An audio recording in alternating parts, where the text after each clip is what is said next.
now start the inauguration. Welcome to the Symposium on S20 aligned focal themes. Is this fine? Sound. This symposium is organized by the INSA Kanpur local chapter and the INSA Lucknow local chapter. Dr. Saman Habib, the convener of the Lucknow chapter, and I welcome you again to the symposium. May I request Professor Karandikar, Director IIT Kanpur, Professor Madhu Dixit, Vice President INSA, and Professor Ashutosh Sharma to take seats on the dais. That side I think is better.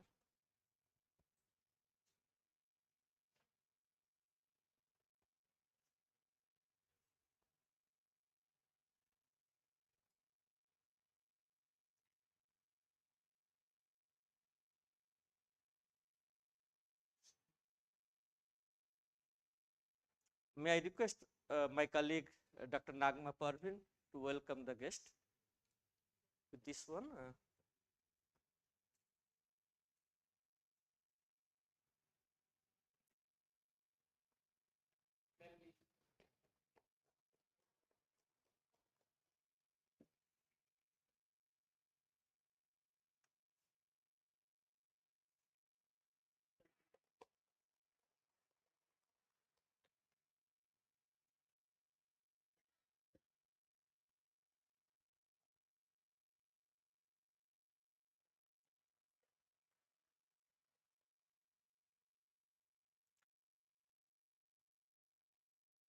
May I now request you to come forward and lighten the lamp, please.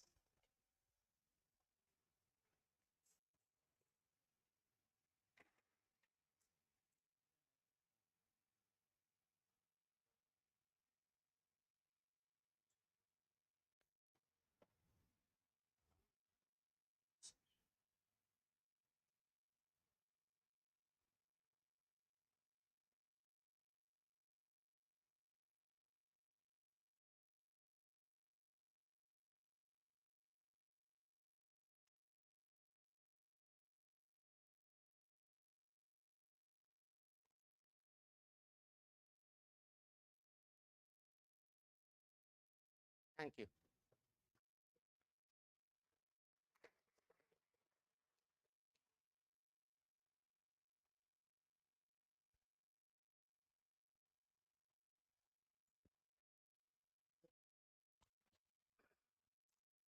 I would like to give you a very brief overview of the program today.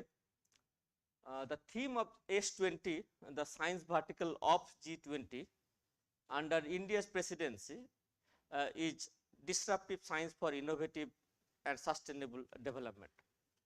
And under this broad theme, S20 is focusing on three areas: energy, health, and society. And we have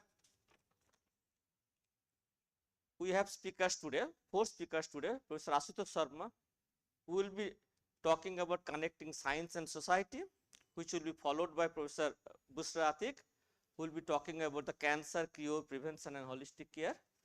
Then Professor Monica Katia will address the energy aspect of this theme, and Professor Madhu Dixit will be talking about the validation of traditional medicine for the management of COVID-19. That's the half a day program we have today. Now, may I now request Professor Ashutosh Sharma to say the upcoming activities of S20. You can use this. No, this is light.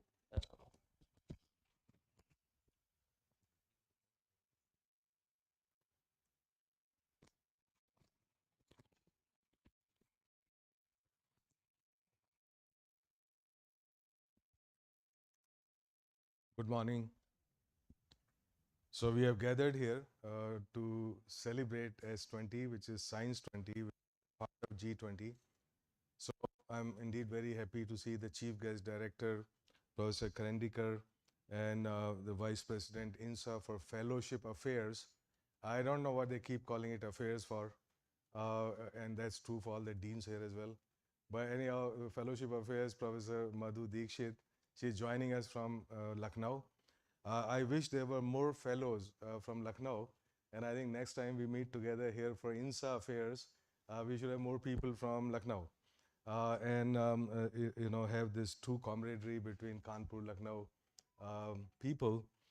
We share one airport. We call Lucknow Kanpur Airport there. So we might as well merge the two chapters and have greater strength in them. And Professor Behra did all the work and has put together such a great function. I think it's the getting together of fellows and other members of INSA community has been taking after a very long time. And then all the local chapters, could be get activated and do this stuff. S20 is a very good banner to activate some activities. So now coming to what is S20 and how do we all get involved in it? So to start with, of course, we know G20 going on. S20 is Science 20. It started under the presidency of Germany in 2017. They said, look, I mean, without science, because, Germany is a scientific country, so to say.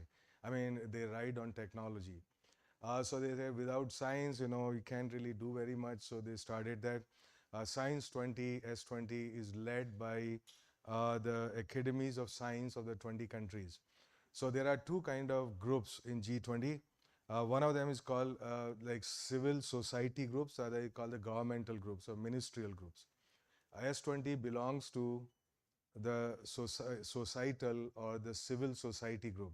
What that means is that, in all these meetings, we will not find any ministerial people here or from politics, anybody. So just to give you an idea that when we had the first meeting in Pondicherry of S20, MEA had explicitly instructed not to invite any officials or the government or politicians. In fact, the chief minister, the chief secretary, and a whole lot of people joined for dinner there, but did not speak. Okay, so have dinner and give gifts, and you can go. Okay, so I think that this is a different kind of setup, and so we talk only science. Of course, when I say we talk science, also the policies of science is a part of science, and in fact so it's not entirely a scientific event, but it also in a big way weaves in the policy related to that. The overarching theme, before I come to that, basically is being done by INSA because it's led by the academies of science of the 20 countries. So INSA is supposed to produce all these reports and then have it, the policy papers and so on. And so we started working on it. There are 5 committees that are looking at it. So now I come to the themes. The overarching theme is disruptive science for sustainable development. So if you were to look at the 2 overarching themes of future, for all future, for the entire planet Earth, for humanity on this planet Earth, these 2 overarching themes is disruptive technology in starting, let's say, artificial intelligence, chat GPT, I keep using every day now, and all that stuff, right? So the disruptive technology on one hand, rise of intelligent machines on one hand, and sustainable development on the other. So now the whole point is, how do you marry these very different kind of subjects? So when you talk about disruption and talk about sustainability on one hand and disruption on the other hand, so it looks like they are now very compatible. But actually the whole point is we can't stop the march of technology, so it's going to be disruptive, it's going to be exponential. And how do you deal with that in order to have sustainable development? And that's the new angle. So it's not business as usual. Of course, business as usual, there are a lot of technologies. Okay, but that anyway being considered. Point is, how do we focus on something which is on the horizon and we have not understood its true value and its true impact and its true power? How do we leverage that? Actually saying how it's going to impact sustainable development. Now, of course, sustainable development itself is an oxymoron, but let's not go into that, whatever it means. So there are 3 sub-themes within this overarching theme. The first theme, not in any order of priority, 3 independent themes. Let's say universal and holistic health. By universal is meant that the last person is able to reach the unreached. I mean, people that we are now able to provide healthcare now, because of technology that we have, because of the way we approach the problem of healthcare. The holistic health means health outside of hospital setting.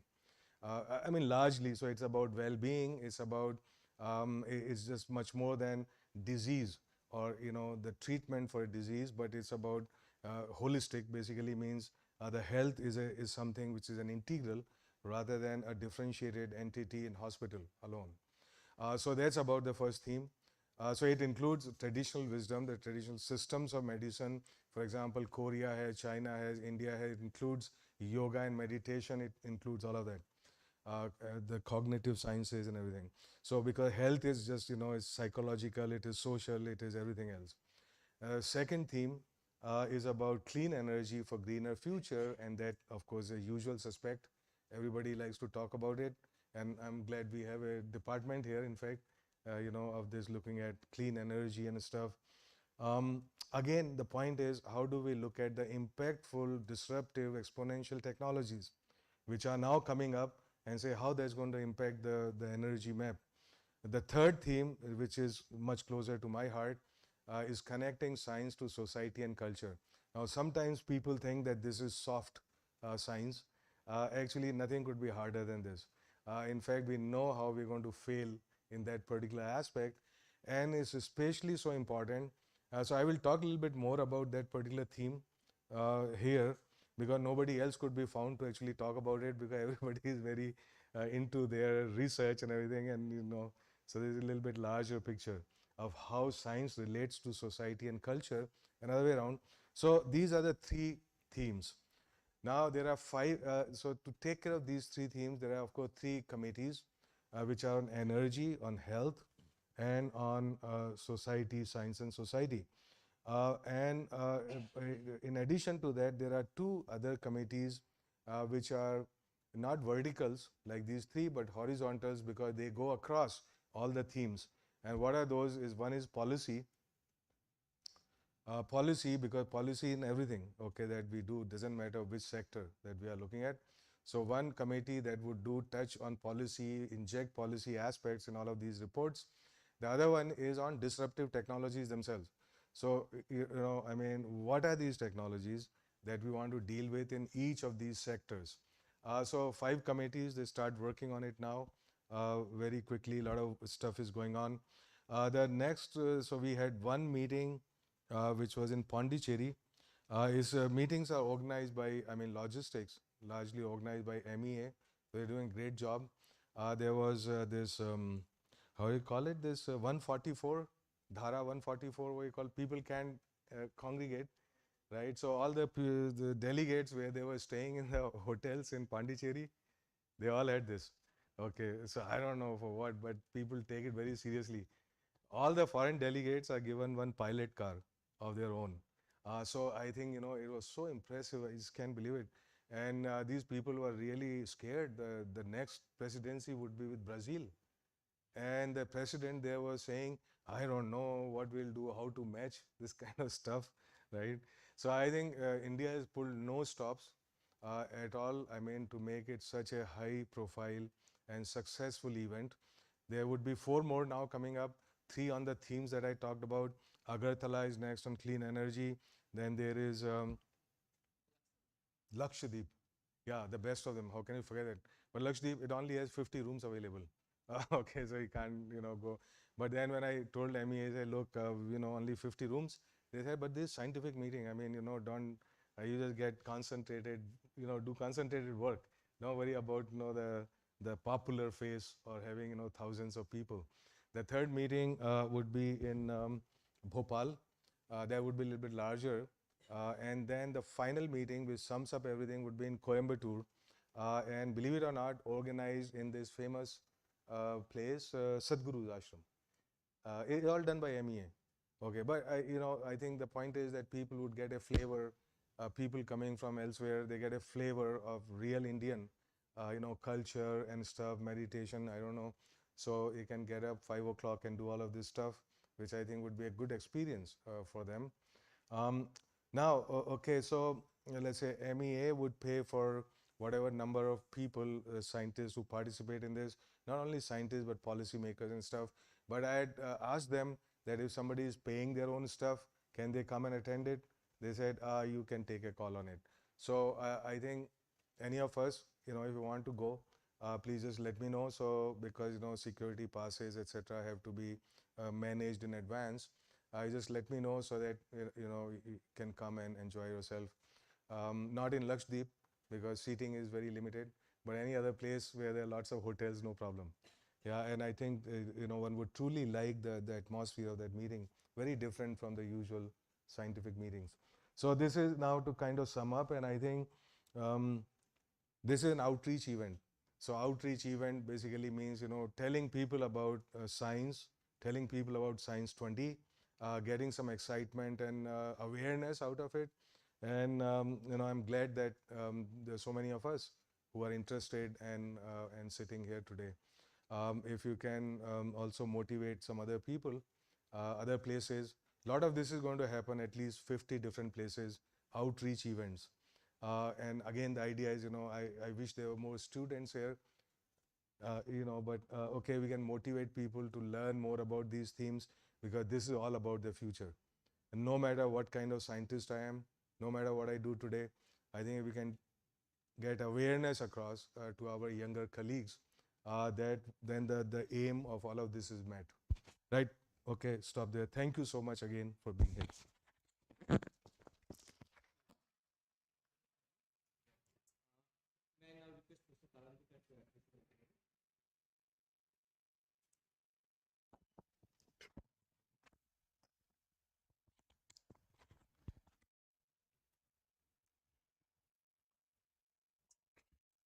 Good morning, Professor Ashutosh Sharma, Professor Dikshit, and all the speakers and my colleagues. On behalf of IIT Kanpur and on my own personal behalf, I would like to welcome you all to this outreach event, as Professor Ashutosh Sharma mentioned, a symposium on some of the aligned themes and focus areas with S20.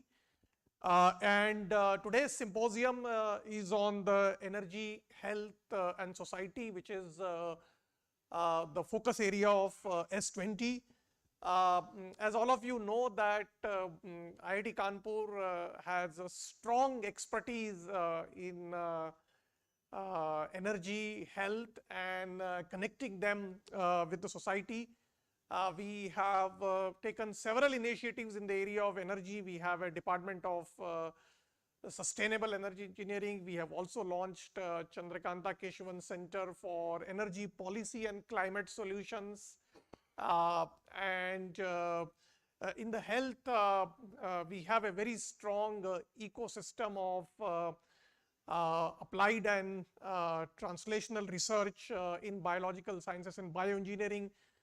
Several centers of excellence, and we are also now setting up a medical school. So it is only appropriate that a discussion on these themes is done in IIT Kanpur, and we have I think 4 important talks lying up today. I'm sure you will have an opportunity to discuss the issues related to these themes and how, as a society, we can work together to develop a sustainable future, not only for our country and G20 nations, but also for the entire world. So welcome once again, and I hope all of you will enjoy this session. Thank you.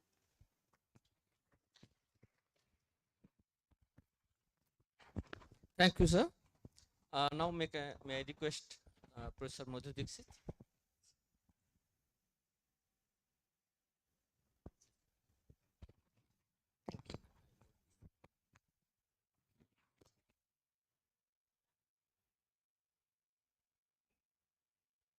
So Professor Karyantikar, Professor Sharma, Professor Bera, distinguished faculty of IIT Kanpur. I see many friends here, and I also represent Lucknow chapter of INSA at IIT Kanpur. So thank you so much for inviting me and giving me this opportunity, as well as inviting for deliver a talk. Actually, when we think of S20 themes, health and society represent a very, very important aspect. And when we say of health, our traditional systems are actually taking care of health. But when we talk of modern sciences, it is about disease care system. It is not about healthcare system. So you see that the healthcare is much more sustainable than the disease care. And the way Ayurveda and our Vedic sciences have preached, it was about taking care of health. And then there is a way of living, the way, very, very disciplined way. So what you eat, how you keep yourself healthy. But in modern sciences, we have only concentrated more on the cause. But we have succeeded in managing the infectious diseases. But when we say, talk about non-communicable or lifestyle disorders, I think they are increasing. And the disease care system is becoming very, very costly to manage such things. And we need to think about it, that how and where and how to promote our traditional system of medicines. And since my scientific career, even initially, we started evaluating traditional system of medicine for different diseases. And we found that often they are either better or equivalent to the systems which are available in the modern sciences. But unfortunately, we have not been able to position them. So I feel that this is a good time to actually go in details and then position them for all the world, not only for India, but all the world. So with these words, I welcome you all for this symposium, and again, thank organizers for inviting me, and I look forward for a very fruitful day of discussion today. Thanks.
हिल क्यों जा रहा है?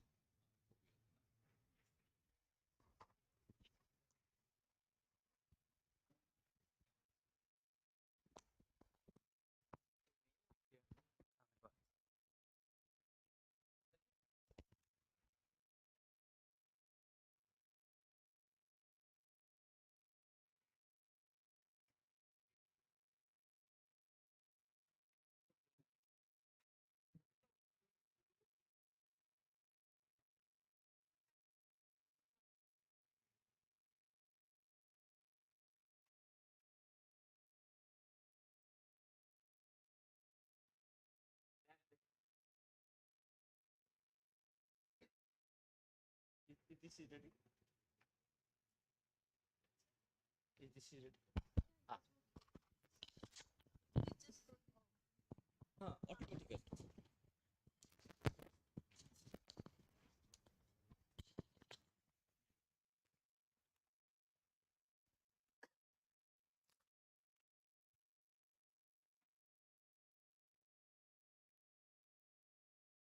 As I said before, we have 4 talks today. The first talk is by Professor Ashutosh Sharma, and he will be talking on connecting science and society toward prosperity and harmony. Professor Sharma.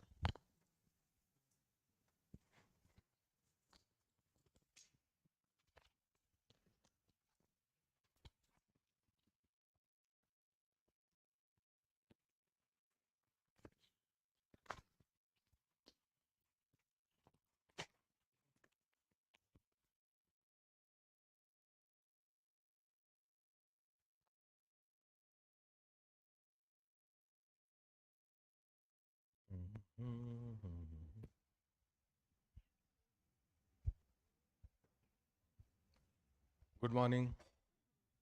So you know how hard it is to connect science with society, and how the society that lives here on the campus, students, they're all missing. So while we may have some science to offer, the takers of that science really aren't there. And so this is really the hardest part of doing science. Um, and so anyway, the point that I was saying is that there are the S20 themes. They are focused on disruptive, upcoming, exponential science and technology. Of course, people sometimes say, look, I'm not talking about science here. If I'm saying disruptive, I'm talking about technology. And they are so right, but I don't acknowledge it because this is S20. So what it means is that, you know, I have to emphasize science, and I assume that technology is part of science. So it's subsumed in there. So while it is true that what we are talking about is largely about the fruits of science, which is, you call it whatever, technology, product, processes, anything, but it's all science. And so therefore we can totally justify being S20 there. So it's about connecting science to society and culture. Actually, there were 2 different themes: connecting science to society, connecting science to culture. Then, because we want to reduce the number of meetings and want to reduce the number of themes, so he said connecting science to society and culture. Of course, culture is a part of society, but it's rather large topic in itself. Um, so if we were to look at, first of all, we say, look, what is disruptive technology? Or we have some examples of it. What is it that we want to connect with society? So obviously, there's this slew of technologies which are coming up now, which is a rise of intelligent machines, artificial intelligence and all its tools, machine learning, deep learning, deep fake, whatever. There's this related universe of technologies, which is augmented reality, virtual reality, mixed reality, parallel reality, whatever, beyond reality. All of those things are coming up so quickly now. And so there's another suite of technologies, science, which has very great impact on society and culture. Similarly, if you look at the health science, also the use of digital tools, and if you look at the way we do finances and everything, that's use of digital in general. But right now it is passive digital, which means I still control this beast in my pocket, but very soon that this actually goes in my brain, so which then poses whole lot of new problems about the governance, about the ethics and the way society is structured and how it is run and who controls it and what have you. So these are all a lot of stuff. And then look at health, CRISPR technologies. I mean, you work on gene level.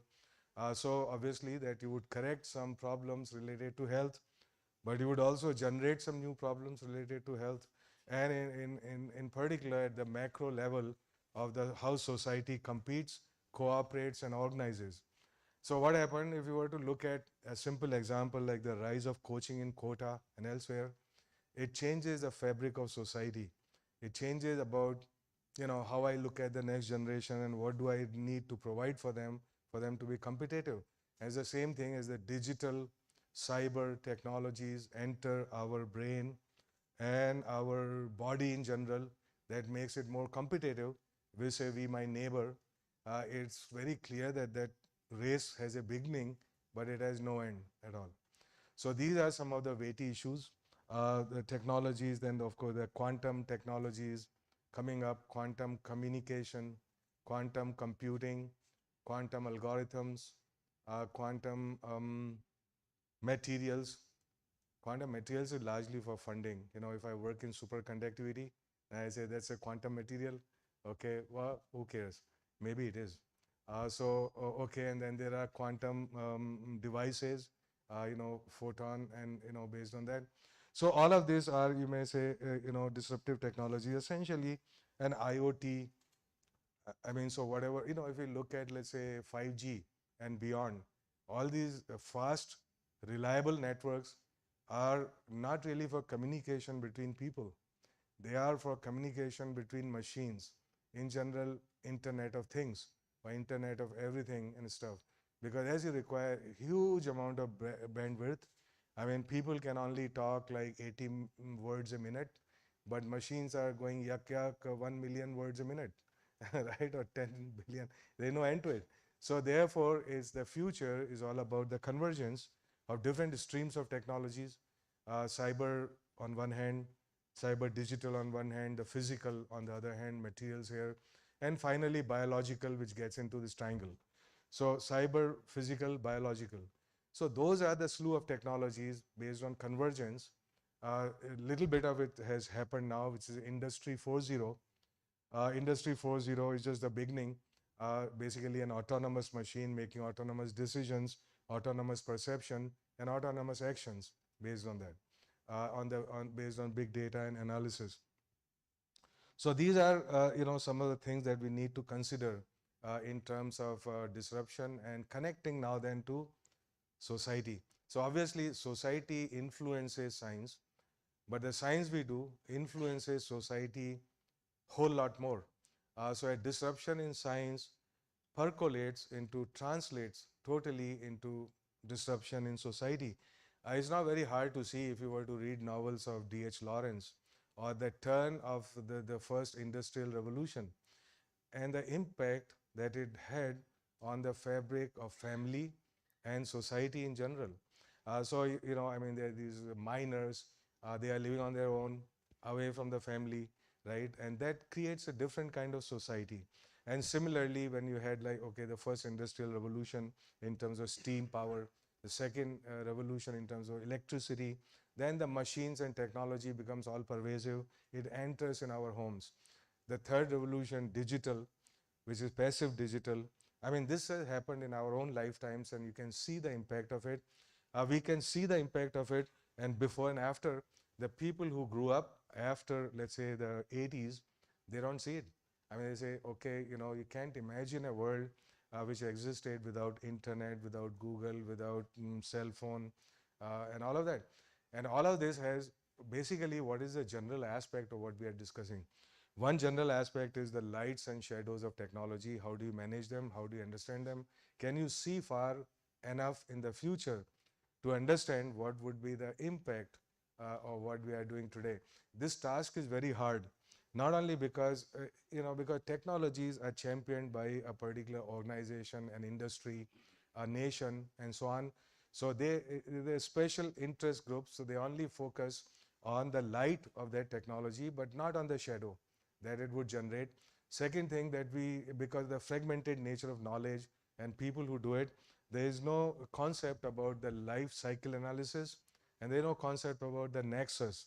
By nexus, we mean that everything is interrelated to everything else, even though we have broken it down into organic and inorganic chemistry, and they meet somewhere, finally, hopefully.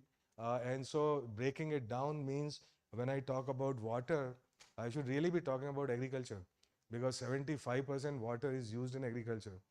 And then if I'm talking about raw material and its export like cotton, actually I should be talking about water and not only agriculture, because 1 kg of cotton, it takes 10,000 liters of water to produce. So every time I feel happy as a farmer exporting 1 kg of cotton, the cost to the nation actually is much higher than the cost to the farmer. That's because we have not monetized, we have not put monetary value on water. As soon as you start doing that, it's totally not sustainable, it's totally not green to wear cotton. That's why we are blend. Okay, a lot of people believe that they are wearing cotton, then they are doing some great service to the nation and the society. Actually, it's not like that at all. So these things are much deeper than what they appear on the surface, and saying what is their impact on society and how does societies will impact it. So of course the so another aspect that we think about in this theme, saying look, what's happening, technology, the world of technology is moving faster and faster. The future is coming at us at faster and faster rate, but the society and even individual mind, it responds linearly, not exponentially, and with a small slope. So the distance between technology and how mind and society adopts to it, that difference keeps on increasing with time. And that is so true for rapidly moving technologies that are emerging now. So whole point is how do you deal with them? How do you deal with them? Now, of course, science is not only science. So a whole lot of people, including myself, believe that because I'm a scientist, I do my science, I have solved the problem. So nothing would be farther from reality. So science and technology is fruits is certainly a strong pillar. But what else is needed in order for it to translate into society or socioeconomic impact?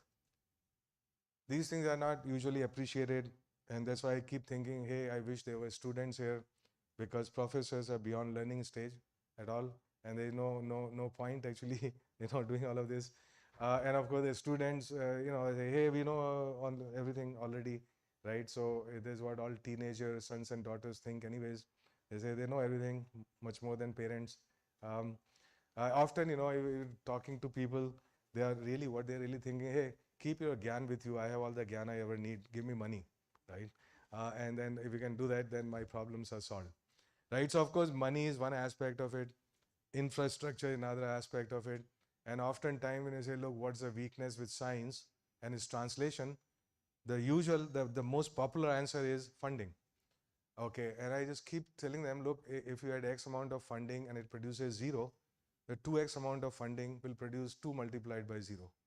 Okay, so therefore it's not about funding. Certainly is a big variable in this equation, but there are many things beyond it, which means the processes, the structure and architecture of doing science. And so and that's culture, so to say, and very little actually attention happens on that particular aspect, either in the classroom or in scientific conferences and so on. We are just very reluctant to talk about it, this connect between science and society. So okay, so now things we want to focus on in this particular vertical is, okay, doing the right kind of science, no doubt, doing impactful science, no doubt, but also science which has some relevance and direction. Now this whole question about relevance and direction comes from outside the lab. Obviously it doesn't come from within the lab, because I may be reading some papers from great people from great universities XYZ, but they're not worried about my problems. They're not worried about India's problems or its industry or its society or all of it. So while science may be a little bit universal in terms of F equal to ma or mc squared, the how it reaches the society and the interface with society is not unique. And so unless that we are thinking about our own society, we cannot borrow those ideas from anywhere. It's a common thing. If I see some Nobel laureate in some meeting, or even person with a different skin color, everybody thinks that they know everything, and we just kind of mob them. So this is related to culture of doing science, and it's about the confidence that we have in our science and ourselves. So this is societal aspects, and so how it is so strongly related. Doing good science is not only about doing good science and infrastructure. As I keep repeating, so what are the other pillars of this science, society, and the interface between them? Certainly, the invention ecosystem, which we are all part of, which means good infrastructure, good, confident PhDs, independent PhDs, independent scientists, people who are risk-taking, and all of those attributes, if you would. So invention ecosystem, which is generating knowledge, which has relevance and direction. But also the innovation ecosystem. There were 70 technology startups that were registered. Now there are over 70,000. So clearly there is something happening at the grassroots which is making all of this possible. So invention ecosystem working together with innovation ecosystem, but of course much of the innovation ecosystem is outside of IITs, outside of universities, CSIR labs, ICMR labs, is all outside of them, because innovation ecosystem resides largely in the industry, in the startups, in the NGOs, in the other muscles of the society that consume science. So where are the whole question to ask is whether that muscle is very strong. Is it connecting strongly with the invention ecosystem? Now, whole of that interface is strengthened by policies. So now I want to give a very quick example of, let us say, how policy makes science work or does not make it work. For about in fact, yesterday I remembered this. I was talking to Ajay Kumar, who just retired defense secretary, and we worked together a lot on a particular policy. That particular policy was that for 200 years from the time of British, they said that nobody can do surveying and mapping in this country because the British wanted to have a control over all the resources of the country, and they were the sole custodian of the maps and surveying. So if you want to do any mapping, surveying using a drone, LiDAR, anything, any technology, you can't do it unless you get approvals from Home, from Defense, from IB, and a whole slew of the whole government machinery, which means it takes 8 months even for a government agency like Survey of India to do its survey, to get approval. What is the impact on economy? Is tens of is lakhs of crores actually, because every time your infrastructure get delayed by 8 months, all the big ticket items, it has amazing cost escalation, time escalation, and services which are denied. Now just think about it. It's not because of lack of science we could not do mapping. If you allow you to do it, then you can fly a drone. We have LiDAR, we have digital things. And Google Maps were made by Indians sitting in Bangalore. They are not made by somebody, somewhere else. So there are human resources come from here. The science comes from here. But the map, the data comes from here. But the monetization of that data through technology does not happen here. Why do you think it does not happen here? Because we have no policy to make it happen. So, okay, it's very simple. So that while there was a new policy, despite a lot of stiff resistance and stuff, because you see, the thing about society is that it's very resistant to change. Anything which is said, people have many different opinions about it, 100 different opinions about it, and what is actually desirable and simplest will not happen. So therefore, there is, of course, psychological and sociological aspects of doing science, and that is a critical aspect of connecting science to society. And so while we are not paying attention to it too much, clearly that this has to be part of our discourse, of our discussion, which does not happen often. Let's look at one of the issues related to society and technology. So technology usually historically has been a leveler. It believes in standardization because it's good for economy. So it basically means you have the same McDonald's from East Coast to West Coast, same kind of menu, which means that it tries to obliterate diversity. It does not like diversity. You see, so as you develop more in science and technology, it tries to reduce diversity by introducing optimal solutions. Okay, so-called optimal solutions. Hey, why not everybody does the same, right? And then the same thing happens if you were to translate in terms of society. Your choice of menu shrinks, right? Because now we know, 50 years ago, there was diversity of food, which no longer exists because you walk into any restaurant, it's serving the same menu, is dal makhni and paneer, or whatever it is, right? So therefore, there is a loss of diversity, which is so precious for the society when the technology, the communication advances. So now everybody looks at MTV, whatever it is, that they get their cues, the cultural, social cues from somewhere else, which is, it just tries to homogenize everything. Now, whole point is using the same technology, which may be disruptive. How does one actually respect diversity and in fact encourage it? How does one do that? Now, of course, when you say, look, the NEP talks about having education in mother tongue, which is a great idea, because I had never seen any country, whether from Japan to Germany to South Korea to China, anywhere, France, that they could not actually do their science in their mother tongue and was not very strong in doing their science. So now we have, of course, multiplicity of these languages. Maybe these countries don't have exactly the same problem because they have one dominant language. But we want to maintain diversity at the same time, and diversity often is counter to optimal. That is true.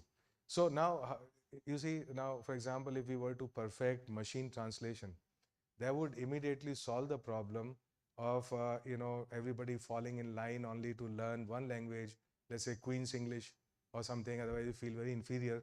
I don't know Queen's English, right? I speak English or something. But I no matter what I speak, and this is going to happen, that you have machine translation, which is perfect. And so spoken word, the text, speech to speech, real time, right? So I can be who I am. I don't need to pretend to be somebody else in terms of my language. And so that would actually preserve diversity. It would emphasize diversity and its joys, rather than saying, hey, this can't be done in the business. Okay, and because of that, things happen.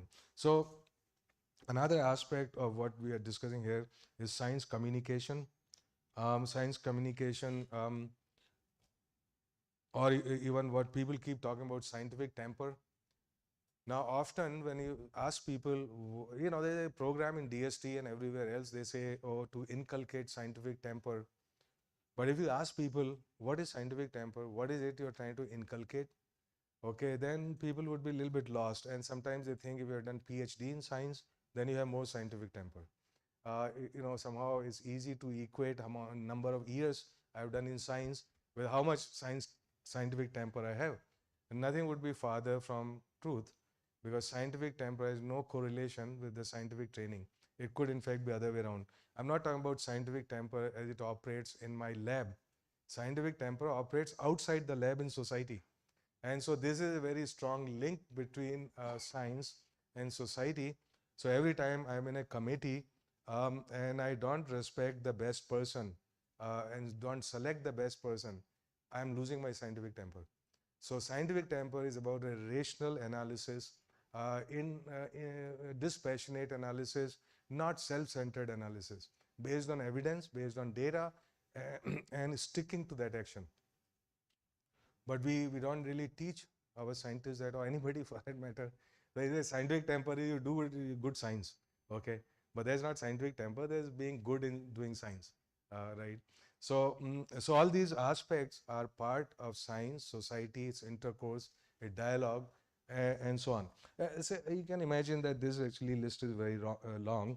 I had done a little policy in DST, it's called Scientific Social Responsibility. It's just a thought I got sitting in the evening, late evening, when I'm saying, look, there's a corporate social responsibility. So what could be possibly be scientific social responsibility? How do you actually define it? It's not about doing particular kind of research, not working on bullock cart or something like that, which has been very fashionable. I mean, so many bullocks have come and gone, but the research is still going on. It's a lot like research on fly ash. I mean, it's been flying for a very long time, but it's not hit the ground yet. No matter how many sprinklers you get to it, because it's like a hen that gives golden eggs, and nobody wants to kill that hen. Shouldn't kill it, that hen, anyways. But anyway, scientific social responsibility is about saying, look, we have knowledge and information about science. There is scientific infrastructure, there is scientific manpower, there are scientific institutions. All of these things, what is it that we can bring to different sections of society? So with my scientific information, with my scientific infrastructure, human resources, PhD students, all of that, how can I help anybody outside of my lab and my institution for them to do better?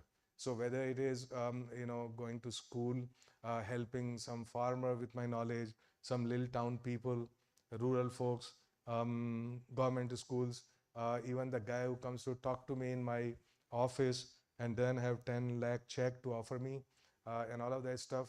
right? So scientific social responsibility is spending few hours of my life just connecting with people who can do with my knowledge and with the resources at my disposal in my lab and so on.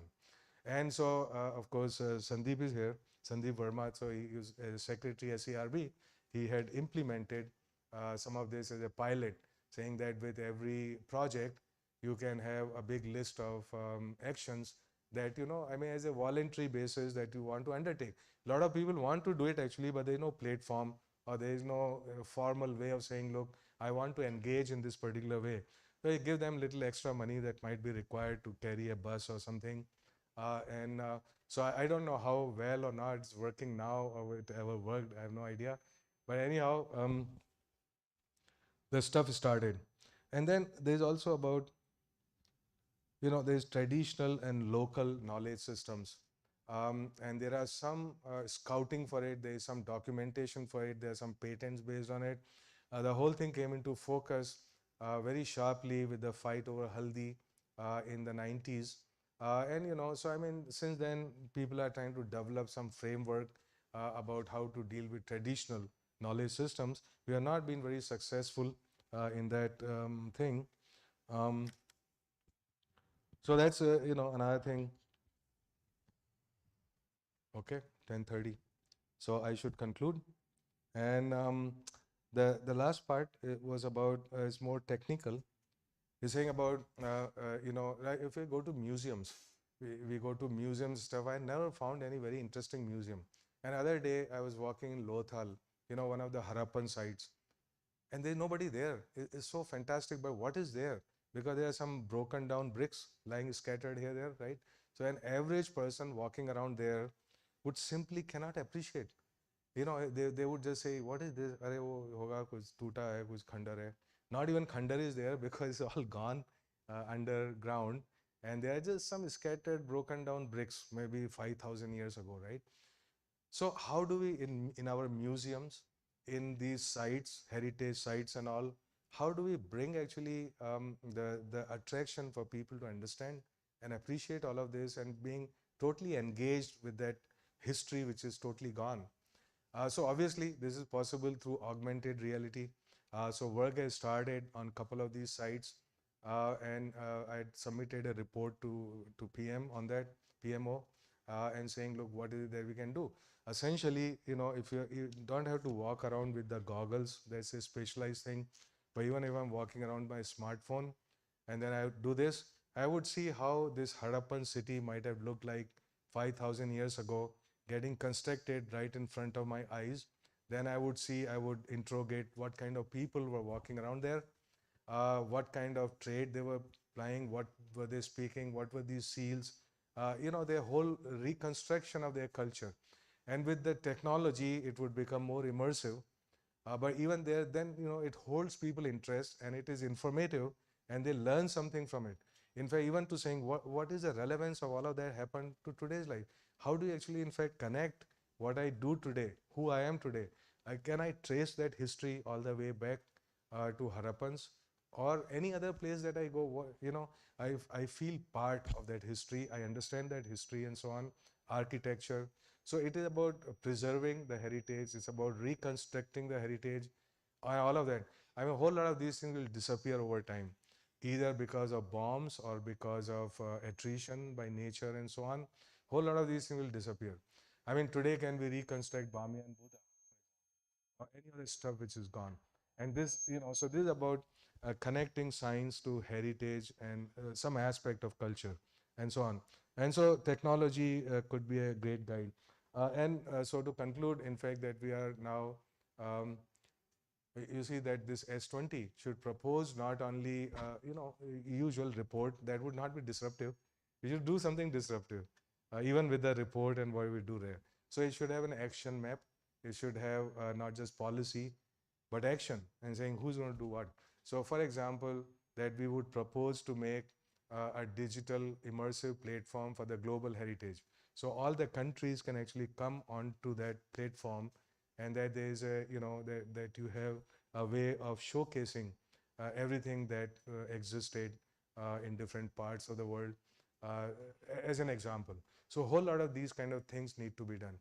And finally, while thinking about society and science, I often recall doing my psychology 101. There was a Professor Tayal and Usha Kumar used to teach us psychology here in IIT Kanpur. And I so well recall, I got all my A's in all the social science and humanities courses. I'm afraid I can't say that about chemistry. But anyhow, so I could learn that much better than organic chemistry for sure. And so what was it? You remember psychology 101 is Maslow's hierarchical needs, a pyramid about what people need, what people's needs are. So right at the base of the pyramid is roti, kapda, and makan, which is physiological needs. Then the needs for security. Then the need for being connected to my neighbor, my friends, my society, and so on. Then go a little bit higher. Once people have this kind of stuff taken care of, then they become very restless, and then they say, I need something more in life. So I need recognition, I need achievement, I need something, and realization and so on. I don't know what that means, but anyway, now interesting thing about all this pyramid of needs, this is how science and society and the mind is actually connected. So the science evolves in response to these needs. So when you want to be connected better, there's a new technology called social media. And because I can't connect to, I only connect to 5 people physically. So there is this need. Then there's a need basically to control your world, to create your own world and control it. Now it's very difficult to control your friends and spouse. So therefore, virtual reality. And you say, okay, if I can create my own world and I be the king of my castle, that's what everybody wants, or queen of her castle, whatever. So, these are all the science technology that evolves is in response to the basic needs of the human mind. But interesting thing about this hierarchy of needs is while all the lower needs can be satisfied with how we think about science and technology, roti, kapda, makan, security, connectedness, and so on, those needs are very well can be addressed more and more efficiently with the kind of science and technology that we do. And indeed, we do that. All the successful businesses and ideas are based on the needs, satisfying the needs of the mind. But if you look at the other higher needs which are of the mind inside, there is no correlation between the kind of science we do and to satisfy those needs. In fact, there could be inverse correlation. So somebody is thinking, if I added one more zero to my bank account, then I will be happier. Or, nothing could be farther from truth. I have seen that in last 30, 40 years of my life. I did put another zero in front of it, but is no correlation at all about how you feel now and how you felt then. So what it basically means is, look, we need another dimension of science and technology which connects it better to the mind, the needs, the deeper needs of the mind and that of the society. Now, what would be the contour of that science and technology of knowing thyself and so on? Okay, so there's a whole lot of research in brain, in mind, in consciousness, in awareness, in perception, and so on. And to my mind, that's the final frontier of science. Okay, there is nothing beyond it. And so I think there is a good beginning on that, but there is a lot more to go. Now, to conclude, uh, I said 3 times to conclude, but certainly this time I'm going to conclude, which is to appeal, to request everybody here as well as those that we can reach to have jot down some ideas, few lines, and please send it over, email it, saying what do you think about, so when we make this document, maybe, we whole lot of ideas, whole lot of different perspectives, whole lot of diversity in that. Um, and so if you have any idea that you think you want to share, please do that. You can even ask your students and so on. If nothing else, it just gives something to think about to people. And that's why I keep wishing that there were more younger people here. Um, the rest of us are going to forget very soon as we get out of this, right? So anyway, thank you very much, and thanks everybody for coming here.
Welcome back. I'm sorry for the disruption. We'll go ahead with the program. The next speaker is Professor Bushra Atik from BSB Department, IIT Kanpur. And she will speak on cancer, cure, prevention, and holistic care. Bushra.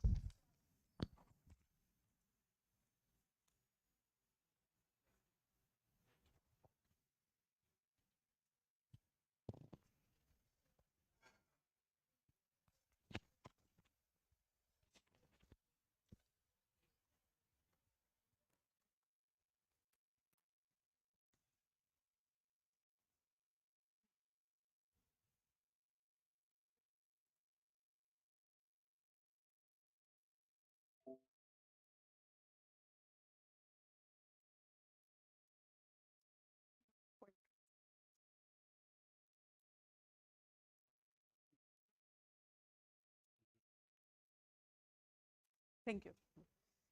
So, very good morning to everyone, and thanks, Professor Bera, for giving me this opportunity to present about one of the vertical of S20, that is health. So, my talk revolves around cancer, the disease we all know, doesn't need that introduction, but little bit historical preview about this disease. So Hippocrates was the first one to coin the term cancer, or in Greek karkinos, and the reason he gave this name karkinos because he observed like the disease is spreading like a crab, and that was an analogy he took and he named it karkinos. Again, the evidence of human cancer is very old. So even in the papyrus, which is dated like 3000 BC, even mentioned about cancer. And this is the high resolution. This is a high resolution CT scan of the Egyptian mummy, which is like more than 2000 old. And you can see these white lesions which represent metastatic prostate cancer. So it's very old disease. It's not a new, and they were aware of cancer. And not only that, a recent study from Alberta, from the Dinosaur Park Foundation, and they did the micro CT scan for some of the bones, and they found again osteosarcoma in dinosaur bone. This yellow represent osteosarcoma, and this white, gray, and the red one is the cortical bone in the medulla. So again, it's like very ancient disease, but still we are not able to fully control, not able to understand the pathogenesis of the disease and how we could use some of the therapeutic intervention to control it. Now, this is the map which is showing global disease burden. So when I said disease burden, it's like disability adjusted life years, known as Delhi, which is like per 100,000 individual, and usually like one Delhi lost, or one Delhi is equivalent to 1 year of loss of healthy life. So so again, don't get confused. This is not an incidence. This is the disability index. And if you look at the global incidence, so we are at the third position after China and United States in the incidence. But unfortunately, based on WHO report, cancer is the second leading cause of the death globally. And again, 70% of these cases, they come from the low middle income countries. And that could be because we diagnose at later stage. They're not that much like management, interventions where you could treat patient more effectively. So there's a need to diagnose cancer at early stage. Now, this is the graph which is showing economic cost of the smoking attributable diseases annually. So it does have a big impact on economy of the individual who is suffering, as well as on the national economy. So smoking results in like trillions of dollar losses globally due to healthcare spending and loss of productivity each year. And in India, like you see, it's like 136 billion US dollar attrition or dip in the productivity. Now, again, as I said, is a global burden. Like having cancer is a huge burden on the economy, on the individual, as well as on the nation. So most of this cost in productivity losses is coming because of the premature death. If someone is like 30 years old or 40 years old, he is going to, because of disability or maybe because of his premature death, is going to contribute to this economic loss. And productive loss usually due to cancer represent a large economic burden, as I said. And in India, if you see, like it's contributed to about 7.2 billion US dollars loss of productivity. So again, there is some differences or variation, which could be because of the population size that you see, or employment pattern, what kind of employment they are engaged with, what wages they are getting, and the mortality rates as well. And if you look around, then you may found the cancer treatment cost is like increasing drastically worldwide, even in India, and therefore prevention and screening is much more important. Even for screening, it's like we have to make like strategies where it's cost effective and cost saving. So diagnosing early is better because you spend less money to diagnose and then take some of the prophylactic vaccine, like for example HPV or Hep B, instead of going into the disease and then looking for the interventions. So there is one example of vaccination against papilloma virus infection. In 73 countries, the people were vaccinated by Gavi, the Vaccine Alliance. And by doing this, by this initiative, they kind of averted around 5.6 billion US dollars in treatment cost and the productive loss for almost like 20 years from 2001 to 2020. So the idea is like, so how we can prevent or even reduce the cancer risk by making healthy choices and the changes. And I am going to give only two examples. One is coming from occupational health hazard. So this is the biggest cause of mesothelioma or lung cancer, asbestos. And most of the construction places, you may see asbestos in many forms. So this kind of like sheets, they are also like prepared by a form of asbestos. And globally, around 125 million people are exposed at workplace to this chemical. And mostly all the form of asbestos, including chrysolite, is known to be carcinogenic, and they are the major cause of mesothelioma. India itself is the largest importer of asbestos, that is like 361,000 tons in 2009 to 20. This is for in 1 year from Russia. So we import and then we process it, make different products, and even like export it. So what we could do, like, because the whole theme of this talk is to understand what are the problem and what could be the possible policy, and what I think like we should increase or maybe have much heavy corporate social responsibility funding from asbestos industries, also limit the exposure of asbestos and similar chemicals and make India asbestos free. So usually what happened, these are little like crystal. You can see this is the like a microscopic level of how the lung alveoli cell look like, and these needle like fiber, they go and sit on the cells, affecting the oxygen level of blood flow within the alveoli, and over a period of time there will decay in the lung tissue, and that leads to mesothelioma. The other major like culprit is arsenic. Most of these states, West Bengal, Jharkhand, Bihar, Uttar Pradesh, Assam, Manipur, Chhattisgarh, are affected by arsenic contamination in the groundwater. The level they say is permissible is like 10 microgram per liter. But then again, there is a recent report published in January 2023 by Sridhar and colleagues in Cancer Epidemiology and Biomarker Prevention, where they have shown chronic arsenic exposure in drinking water at low to moderate level lead to gallbladder cancers. And you know like how like this entire belt, the Gangetic belt, is known to be the gallbladder prone belt. So these are some things where we could like have a policies, control the contamination, soil contamination, and that's how like we could prevent the disease up to some extent. So again, this schema I have taken from World Economic Forum, and again, like global health is the main concern, and they came up with these 6 verticals, and all verticals are very important: the global health governance, data collection and communication, preparing for pandemic after the COVID-19, sustainable development, universal coverage. So this one shows this connectivity, how this is going to impact all these like individual policies. For example, agile governance, mental health, corporate governance, aging and longevity, global governance, COVID-19, social protection, sustainable development. Now, data collection and communication is another very important theme for the current years, and you can see how it aligns well with the future of computing, biotechnology, infrastructure, digital communication, healthcare, and precision medicine. So since we see like a lot of technological development, technological advances which are expanding exponentially and giving rise to big data and the complex digital information, which could be in the form of big data of genomics or imaging, and then with this we have a we have to quickly analyze and record the pattern which detect record the quantities which could detect pattern and the trend in the data. So for example, like some of the algorithm tools which could give you okay, this is the region, even geographical level, these are the regions which are like much prone to certain diseases, Or even in COVID time, they were using this kind of a drone approach to see what are the, like where the places where more people are roaming around. So looking at the recent article by Forbes, they put this top 5 healthcare trends in 2023. And the top one is artificial intelligence in healthcare. And not only that, they predicted that in 1 year, there'll be like gain of 20 million US dollars just by artificial intelligence in health. Then remote healthcare, virtual hospital, healthcare communities, and telehealth or telemedicine.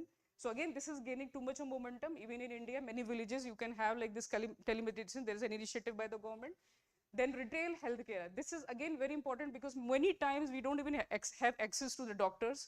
There's a long waiting list. So retail healthcare is more about like, if you look at the Amazon or like CVC or Apollo Pharmacy, which are engaged in like, some of the like simple blood tests, or even like eyesight and lens card, these kind of things. So, and wearable medical devices is very important, where we can have certain medical devices which could help us, like even before we reach to the disease stage, like smart watches, where you could have like ECG function. You can have like a small fabric which will monitor your blood pressure or glucose level, and even like a technology driven glove which could record the tremor in patient who are suffering from Parkinson or Alzheimer, like for them assisted like your device.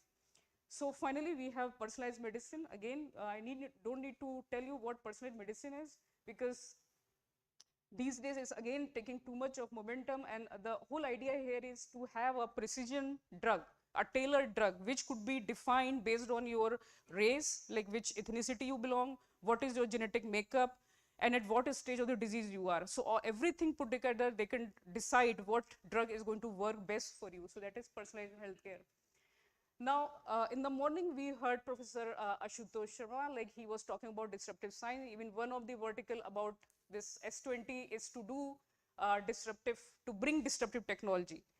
So this is a recent paper published in January 23 in Nature, and what they say, disruptive science is dwindling, and the proportion of the publication that give science of that particular field a shift is going down. So you can see this graph here in 1914 and 50, you see more disruptive science, but in this 2000 and 2020, it's really drastically going down.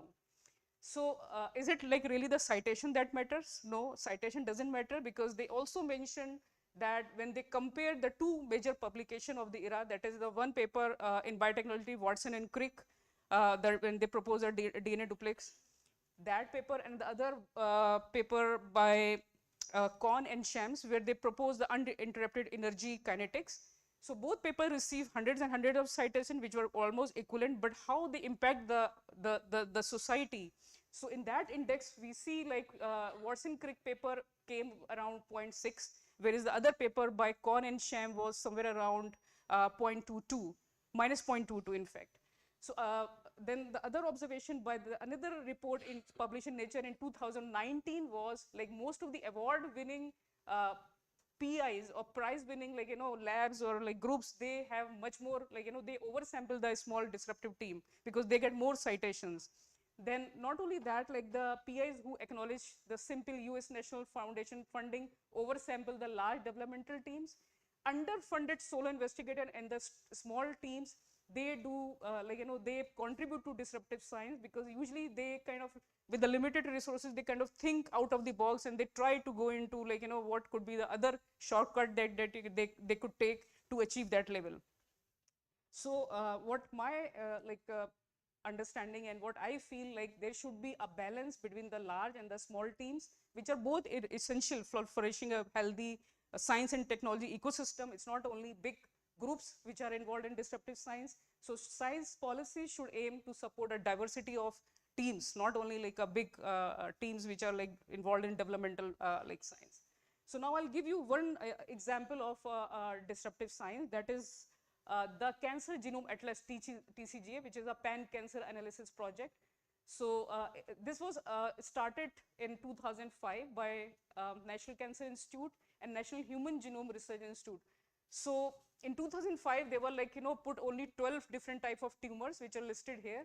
And they use like array of like different omic technologies, like somatic mutation whole genome sequencing, copy number alteration, how many genes are like, amplified or deleted, gene expression, methylation, what are the microRNA, what are the protein profile, as well as clinical data, and integrated this information to understand what are the pathways which are involved in these different kind of cancers.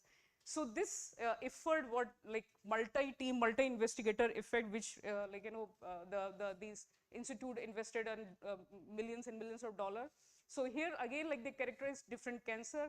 So the idea was like to utilize informed or evidence-based therapeutics instead of like going one size fit all approach.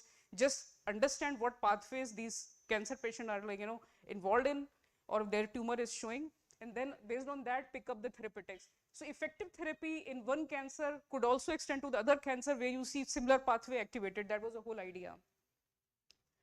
So now, when you generate such a huge amount of data, the other biggest challenge is how to store it properly. So in TCGA, they have like around 2.5 petabytes of raw data, which is amounting about 2,500 times greater than the modern laptop in 2022 we have. So that requires a very specialized computers for storage as well as analysis. So from India's side, we also have this ICGA, that is Indian Cancer Genome Atlas, which is like they started. So I'll come to that in a while. But then before I move on to this, so in 2019, CSR, they started like this indigen project, because before this project, we have been using the reference genome from the Caucasian part. So if you go to RefSeq or like, even UCSC browser, so they have this human genome 19, currently they have human genome 38. So that we have been using as a reference genome to see what genetic mutation we are having, what disease like, alteration we have. So this is a really great initiative. I would say this is again a disruptive technology or science or initiative, because technology is already there. It's a step to look into what are the, like how the human genome look like. And the whole idea was to analyze the functional significance of the genes, identify mutations, somatic and germline mutation, understand how the mutation impact the gene function. Genetic mutation usually are the main driver for some diseases, such as like cancer or thalassemia. So obviously, if you decipher the genome, if you decipher the human who is suffering from the disease, like look at the coding sequencing, see what are the changes in the somatic region, or it is like he's inheriting that from the parents, all that sort of stuff could be done if you know what the genome look like. So this is how the indigenome look like. What they did, they recruited 1,029 healthy individual. Again, these are healthy individual. They are not like have suffering from any disease, and they represent different geographical location within India as well as ethnicity. The whole genome sequencing was performed, and the data was analyzed and also integrated, annotated based on the other published data that is in TCGA and other reference genome that they have, reference genome 19 and 38, and compare with the other populations. So here, GenomeAD and 1000 Genome Project, which is from US. So what they did, they integrated this information and look how different or how distinct we are as compared to these population. And what they found, around 37% of the single nucleotide polymorphism are unique to Indian population. So now, so far we have been using our genomic data and comparing with the Caucasian population. So maybe they have different, some SNPs are different, because here you can see 37% are very unique to Indian population, right? So the whole idea was to build a reference genome here so that we can understand how the type and the disease and the progression of the disease, and how to use some of the therapeutic approaches, what drugs we can give, because in many clinical trials when our people participate, they may fail, or maybe they are highly successful in those drugs, but the counterpart in sitting in Europe or US, they may fail in those clinical trials. So that's why it's very important. But then the second important thing is, once we generate so much of data, so far we have done only 1,029 sample genomic sequencing, but with more technology and the price going down, we will be doing more and more in sequencing. So how are we prepared to protect our data? Physically, how to store it and process it, and also how to protect our data. So there is a digital personal data protection bill in 2022, but that involves more of like our Aadhaar card and other information, nothing to do with genomic data. So I think there is a requirement which there is a stringent like regulation is needed to safeguard the personal genomic data for people who are like subjected to genomic sequencing. So this is how the indigenome portal look like, and you can see, you can put any gene name or SNP ID, and then you can just go search and you will get all the information, what are the different variations, what are the SNPs relevant to our Indian population. Now, the other counterpart of TCGA that I told you, the Cancer Genome Atlas from the US. So we have this another on the same line, CSR again in 2021, started this Indian Cancer Genome Atlas Foundation, and it involves many stakeholders. It has clinician, different hospitals, researchers from CSR labs and non-CSR labs, some diagnostic labs, software developer, pharma industries and all. But the idea is to prepare indigenous developed like open source database for all different kind of cancers. But if you go to this website, you will see only one project, which is breast cancer project is registered, is under this, and Professor Shantanu Chaudhary from IGIB is running that project, and the idea is to generate breast cancer data for 1,000 breast cancer individuals. The thing is public right now, there's nothing on the website, but I think there is a need to fill in the gaps and have a comprehensive compendium of Indian Cancer Genome Atlas, which will help us in understanding the cancer patient of Indian origin. What are the different alterations, how to treat them, how distinct they are, what pathways they're involved in, right? Now, with the increase in the big data, we need to take some lessons from artificial intelligence. You might have seen there are like so many courses floated around on campus about AI and ML, and everyone is running behind that because we know even the Forbes predicted that the next 10 years is going to be like AI and ML. So how we could implement AI in our betterment or in better understanding the disease like cancer. So again, we need to have more data. Without data, we cannot even run AI because deep learning models process raw data, but first it has to be trained with annotated information. So once you have more data, then only you train the algorithm, then only you can use the AI. Next is like AI-based drug response. So training a deep learning model to predict drug responses based on the personal genome sequence. So once you have the genetic alteration list, you know what pathways those alterations are involved in. Then using AI, you can see what are the drugs which could be much more effective against some of these somatic alterations or some of the pathways which are involved in that particular cancer type. So next is bioimaging. Again, annotation is important because, and again, histopathologists are also important because if you have images, you have like thousands and thousands of images of, let's say, cancer histopathology slide, but how AI going to predict or even tell you which region of the image is cancerous? You have to train the data. You have to bring in pathologists. They want to tell, okay, this is the region where you see alteration. Here you see this is a lesion which is similar to cancer, and these are the region which look normal. And once you do that, then you could by running this algorithm, you can tell, okay, this patient is having like this much, this is stage 1 or stage 2 or stage 3. Then finally, training deep learning algorithm to label nuclei and other cellular structure in the cell, it could be done. So this is not that trivial because there's another image data resource because all the cell almost they look similar. So image can be taken from there because this is online repository which is accessible to researchers. You can download and then train the data set to make up tools where you can see even in drug screening, you can have the AI approach where you can treat the 384 well plate with different drugs, and you can see just instead of doing all the cell-based assays like proliferation or invasion to see the effect of drug, you can run the AI.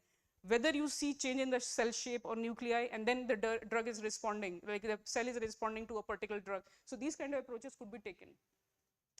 Now, what we could do, how we could integrate big data in translational practices or application. So there are two ways. There are two orthogonal dimensions to this, this analysis. One is cross-cohort data aggregation. The other is cross-modality data integration. Cross-cohort data aggregation is very important because many times in one population, one mutation is, the frequency is low. Let's say if I'm looking for a gene which is responsible for breast or prostate cancer, maybe it's low in the North Indian population, but when I integrate my data with the South Indian population, and there the frequency of the gene is high, then we'll get some meaningful information. So that's why aggregation is important. Then cross-modality data integration is also important because here you can use different omics. So we are not only dependent on genomics, because when we talk about genomics, in the genome, only 2% of the genome is being translated into the protein. Rest 98% is non-coding, though it does have some function. But having proteomics data, transcriptomic data, or even metabolomics data is important, and then integrated information and then see how we could like decide. Some mechanistic studies in the lab and everything put together will tell us what are the new therapies could be like implemented for these kind of patients. So integrating across the modalities and across the cohort will enable us to better understand the disease, which is complex like cancer, and then come up with the effective therapeutic interventions. Now, how we can use this approach in the clinical studies where we are guided by omics data and could use some of the off-label drugs. So when I say off-label, it doesn't mean the off the label. It means like the drug which have been used for some other diseases. For example, if I give you an example like artemisinin, which have been used like for malaria control, could be utilized, and even our lab, my lab, has also shown its effectivity in prostate cancer. So can we use those drugs by getting convinced by the evidence driven approach, where we are know like, okay, this is a pathway which is activated, and now this disease, this drug which is involved, which is effective in other disease, could be implemented for that particular pathological condition. So what is important here, you are going to profile the patient sample based on DNA sequencing, gene copy number, alteration, everything, and then this information could be integrated to come up with a meaningful list of genes. And then you have a very diverse multidisciplinary molecular tumor board, which will have mainly clinicians, but other basic researchers as well, and they're going to look into each biomarker and how those biomarker, are they druggable, are they actionable, do we have drugs against those biomarker, use drug gene relationship. If there are no biomarkers available, then see how the treatment of this match individual or the patient who do have like some biomarker which could be like targeted using certain drugs, off-label drugs, and then finally study the endpoint.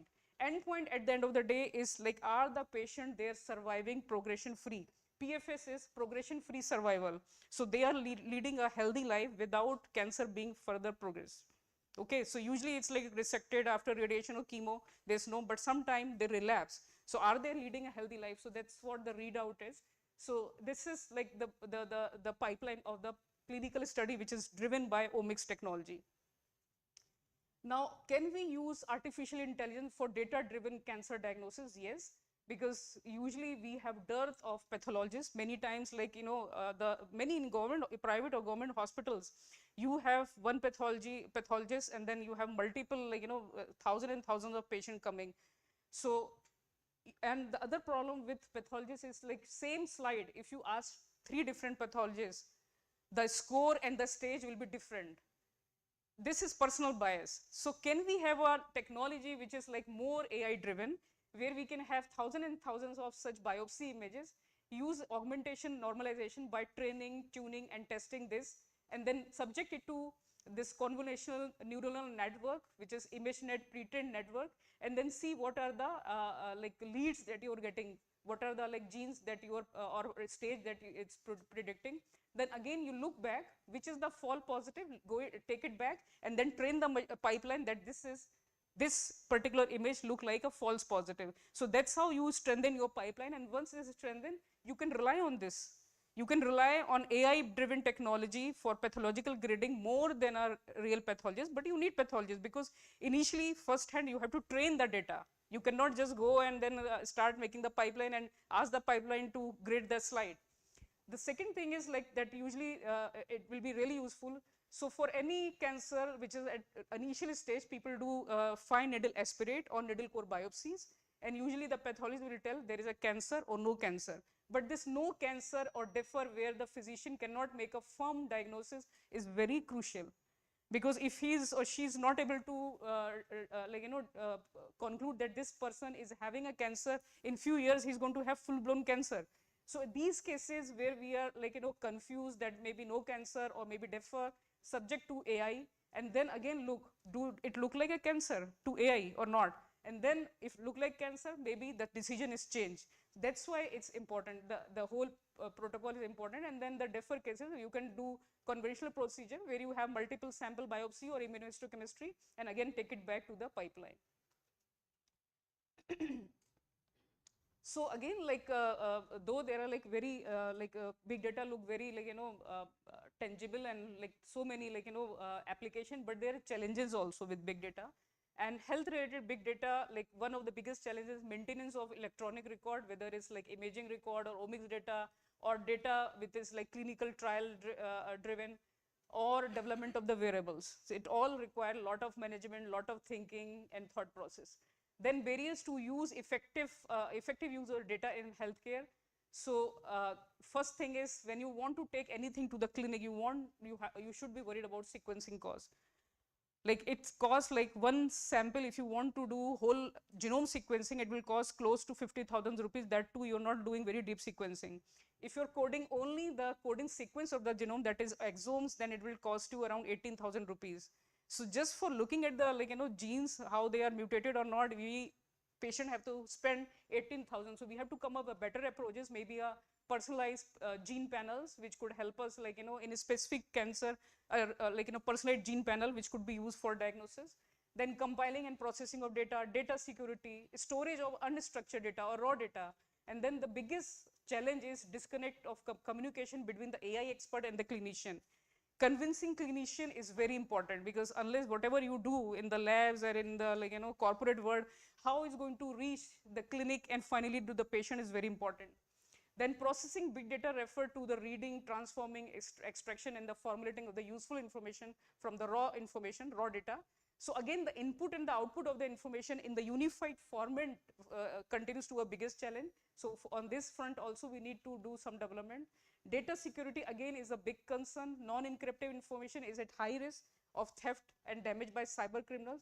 So data professionals should provide the safe access to data. So these are some of the concerns which comes along with big data. So we also need to think about all these aspects.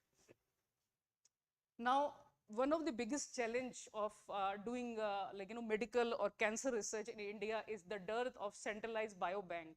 What are biobanks? Biobanks are the large, huge collection of biospecimen. It could be tumor sample, healthy tissue, blood, urine, plasma, anything which is coming from the human body. And not only collection, the information linked to this those individuals, such as personal health record, health information, family history, lifestyle, genetic information. Why family history? Because some of the diseases are genetic.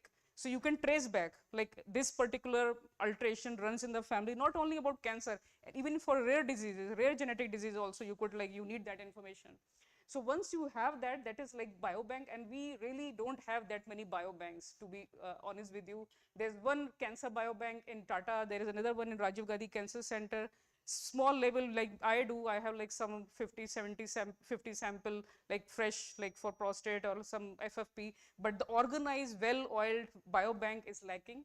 So how biobank will help you? So imagine like this is a patient and this is what happened. So most of the patients who are having some discomfort and they're suspecting cancer, they're subjected to fine needle aspirate or needle core biopsy. Once the information, and this is obviously after their consent by participation in the study, the disease get diagnosed early. But so there are two ways, like obviously it will take it to the next level, the surgery and other things, radio or like chemotherapy.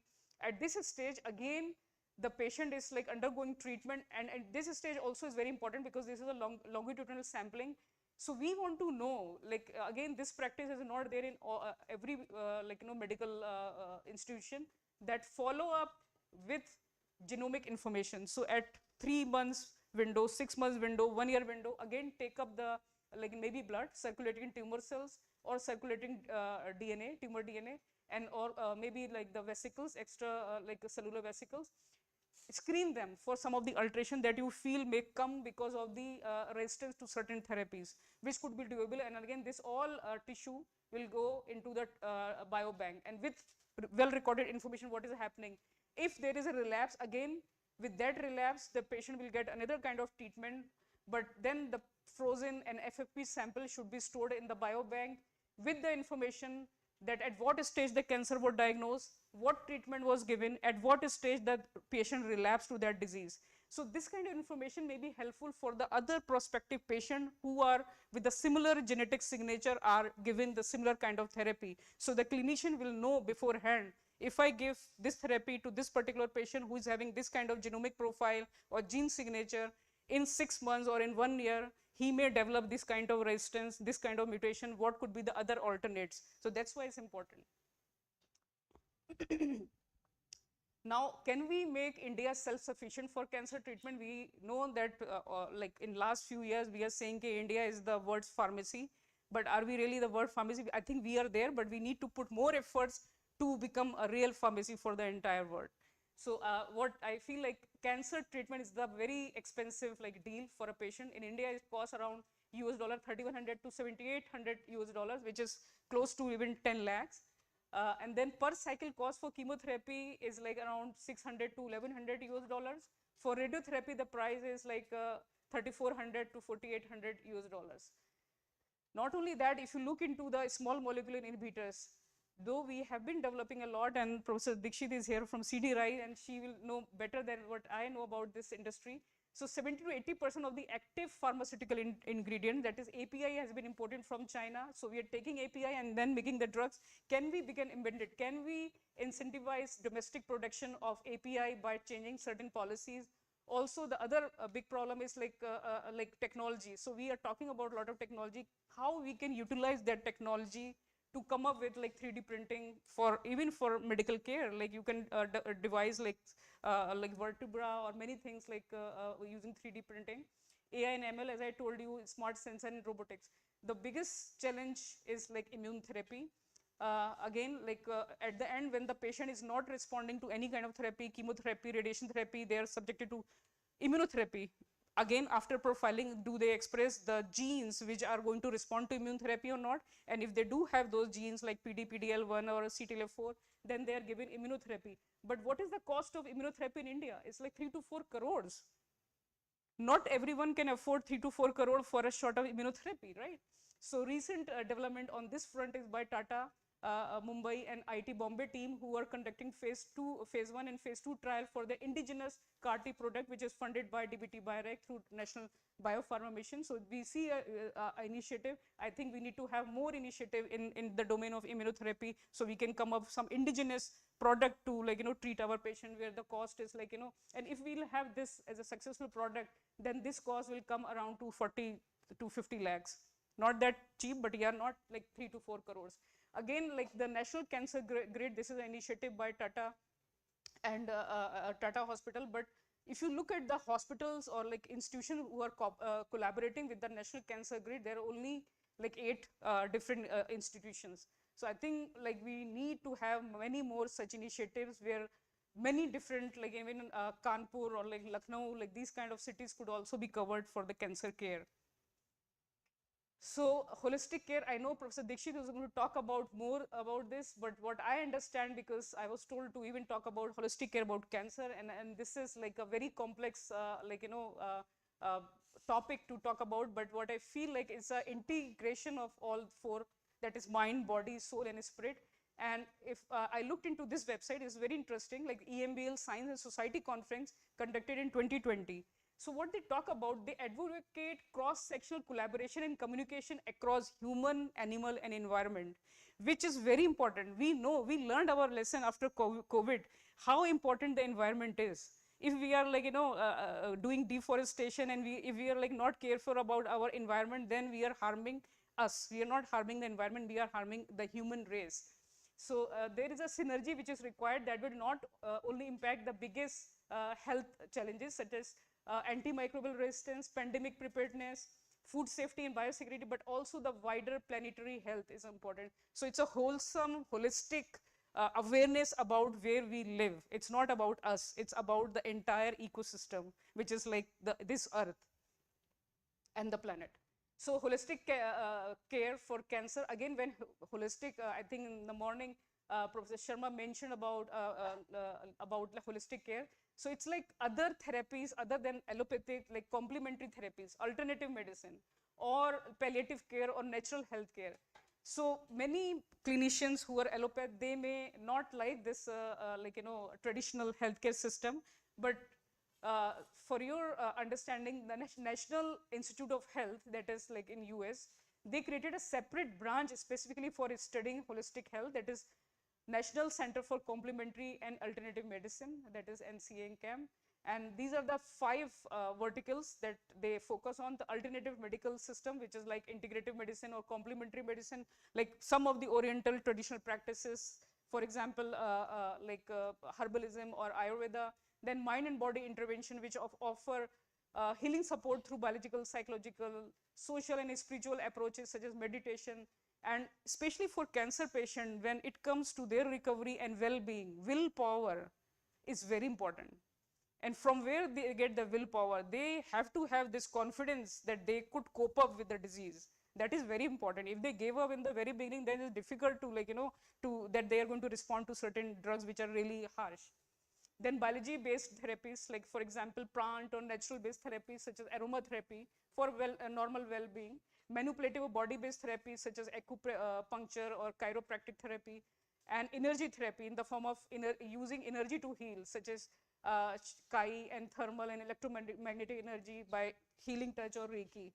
So with this, I'll end my talk, and this slide, many of my colleagues may not like it, but if we cut down the tobacco use, if you look in my table, majority of the cancers are like smoking and tobacco associated. You can bring the cancer incidence down by 50%. Okay, thank you very much.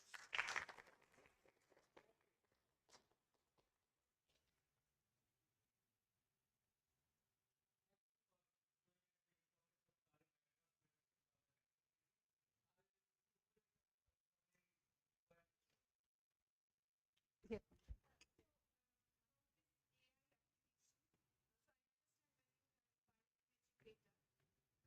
When you have bioimaging data, you can, with the help of pathologist or image segmentation, you can use it for AI, right?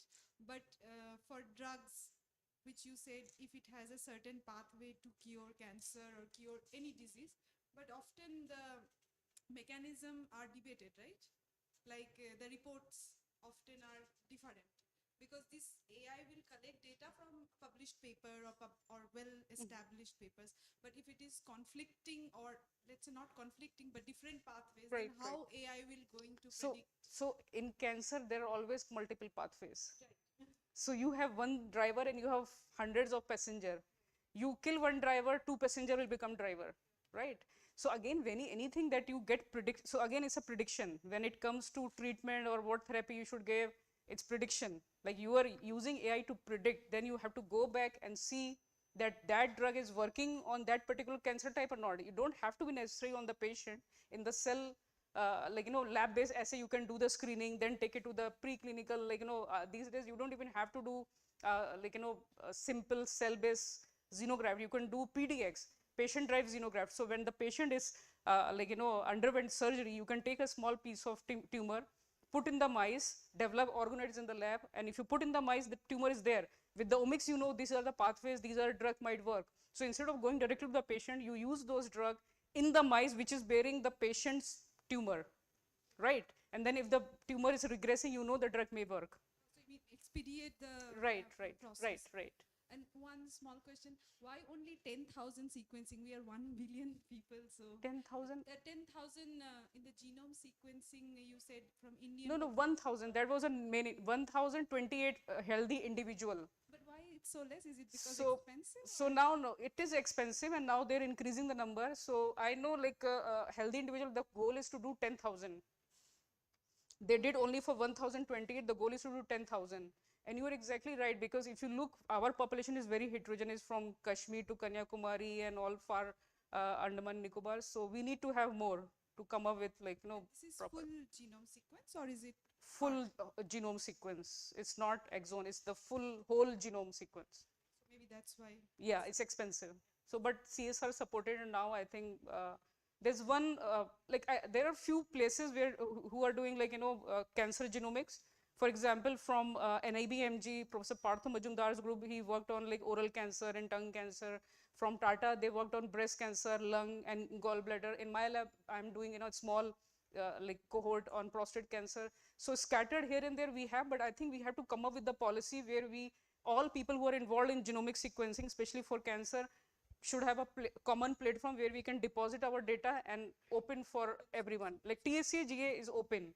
Anyone like you, me, anyone can go to TCGA and download data and reanalyze it.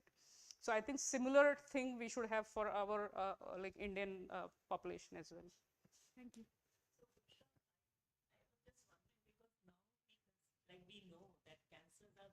heterogeneous. Right. So when we are applying these technologies, how this heterogeneity is being taken care of? Yeah, that's a very good question. So see, how heterogeneity is taken care of. So when you get the data, you see multiple, like, gene mutations. So for example, in my own group, when we sequence prostate cancer sample, and again, it's very heterogeneous. What we found, like without doing sequencing, by doing conventional technique, 50% of the patient who is suffering from prostate in northern India have a gene fusion known as TMPRSS2 ERG. Rest of the patients, some have like 10% other gene highly expressed, another fraction has a fusion between RAFs. So you may get a very mixed kind of leads, but you want to know which one is acting as a driver. Like there are certain, like, classification for that, like intact ORF, how, like, what is the percentage of cells which are having that gene alteration. So the way cancer evolved, the clonal selection, so you can imagine cancer as a tree. So the trunk mutation, which are in majority of these cells, they are trunk, and then you have many multiple clones coming as a branches. So the idea is to cut the trunk instead of branches, because if you cut the branch, the clones from the trunk again evolve and give rise to the new clones. So that's the whole idea.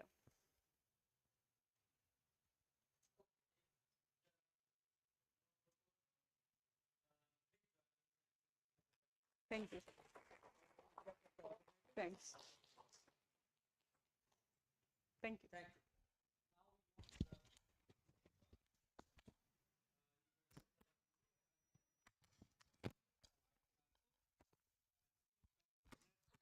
Innovative research and environmental.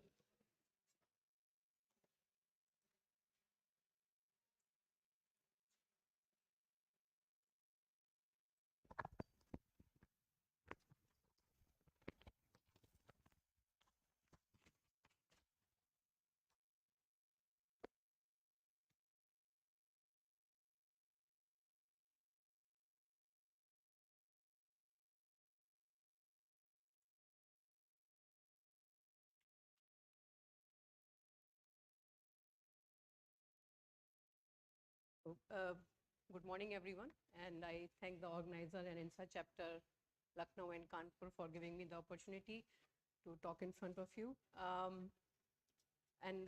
It's very nice that I got the opportunity to talk on this topic, because we have a course in our department on energy technologies. So what I'll probably be telling you is something which I tell my students from year to year.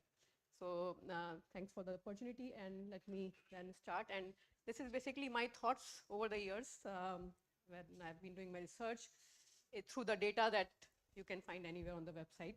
So it's basically what I want to tell through the data. That's what I will be trying to do here. I'm putting my sort of conclusion right up here because I think the final solution, and it's very nice that some of these themes, which I hadn't thought about earlier before I got the opportunity to come here, this one earth, one family, and one future. Energy is one such theme which unites these 20 countries which are meeting and trying to decide some things at a global level. You will see through my data that that is very clear. We need to think about these things together, because finally we have only one earth, one atmosphere to look into it. So overall, I hope whenever the policy, as Professor Sharma was saying in the beginning, was being made, this usage of anything, any resource, and we know it very well now that we have these climate issues and things coming up. Technologies can be exponential, but usage cannot be exponential. I think we are going through a disaster if it is exponential, and we are learning it in our daily life. And thankfully, this idea is coming into schools now. Our next generation is very much aware. We have to reduce our consumption.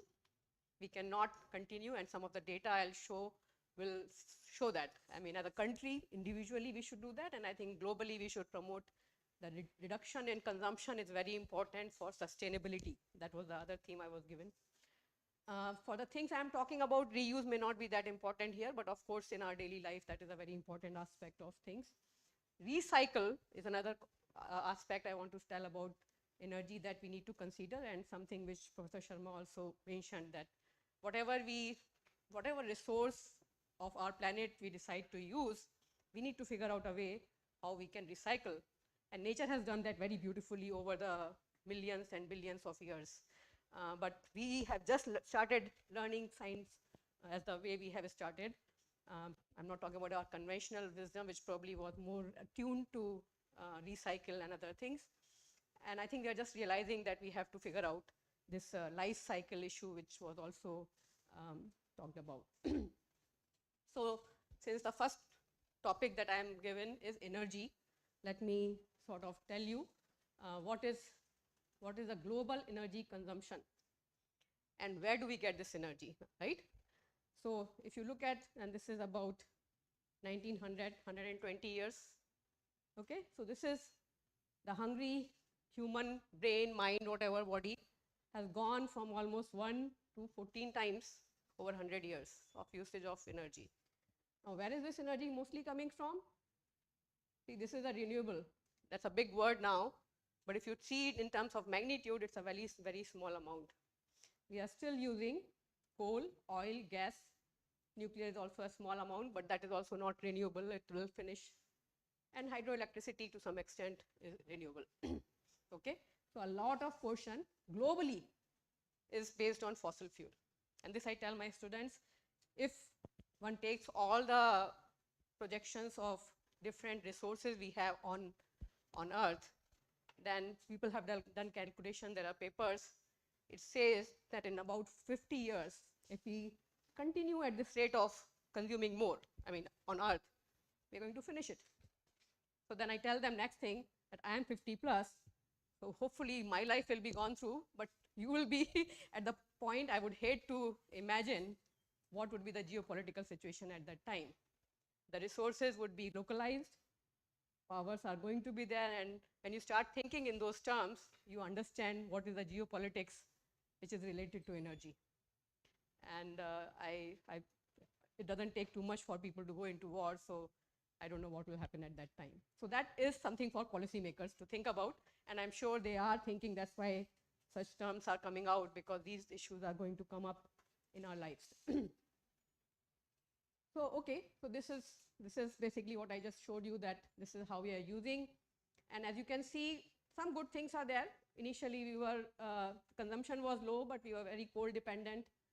These are still fossil fuel, still very, very much fossil fuel dependent, which are going to finish. But yes, about last 10 years, there is a good dent in going into renewable energy.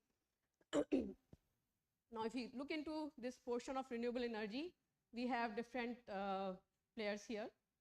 Solar, 10%, biofuels, wind, geothermal, and hydroelectricity, which is the largest, and in our country also we have many hydroelectricity projects. So that's where we are going, and as you can see, the new trend is to go for renewable more and more, and solar, wind, and geothermal, depending on location, are getting more and more priority.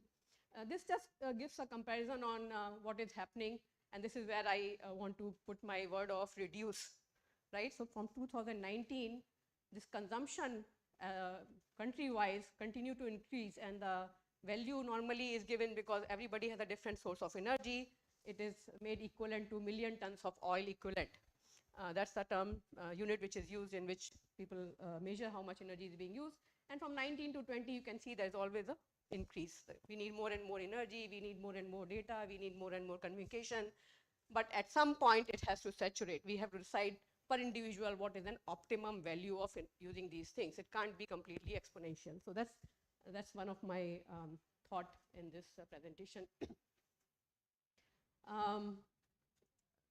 So here is again same data in a little bit more format. So this is the total energy. Here is a non-fossil fuel energies, and this is the renewables, which is further broken into wind, solar, and geo thing. So what is disruptive? And it has already happened actually in this particular case, and maybe technologies may be changing. The solar and the renewable has come as a disruptive energy technology, and it is already being expanded quite a bit. And within the technology, there may be disruptive science in different areas, which we will look into.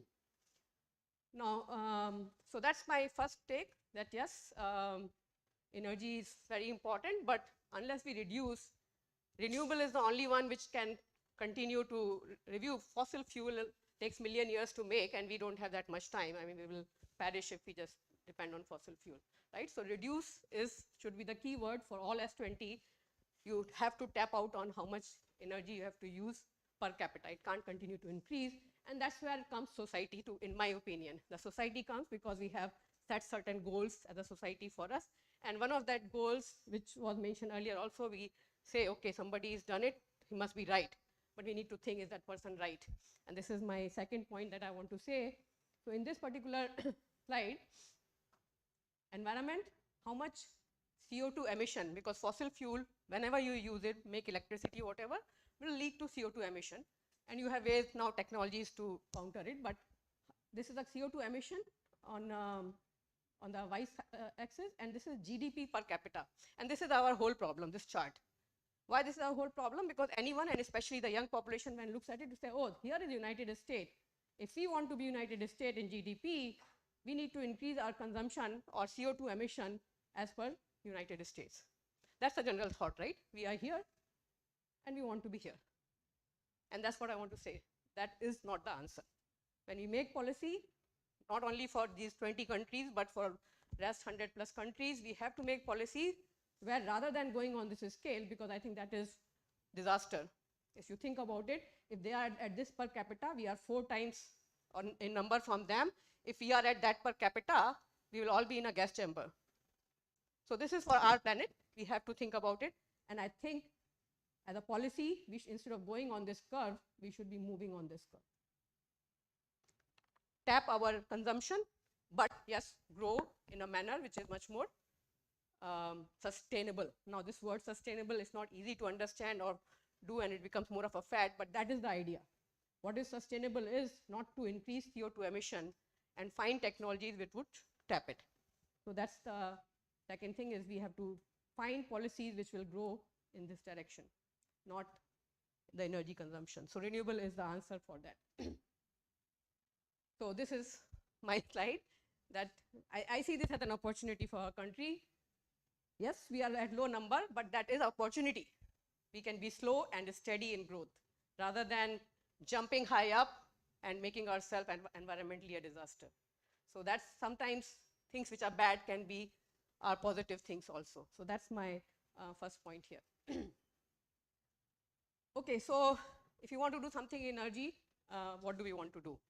So that was the total energy, how much we are using, and we want to reduce, we want to tap it. So if you look at our consumption of this energy in different sectors, and these are like broad sectors, again, one can make more fine tuning in that, about 49% of this energy goes into industry. And nobody in the policy or even us will not like to hurt the industry. So generally industry is left alone. They said, okay, you use as much as you can because you are providing workforce, you are making GDP. So that is generally not touched.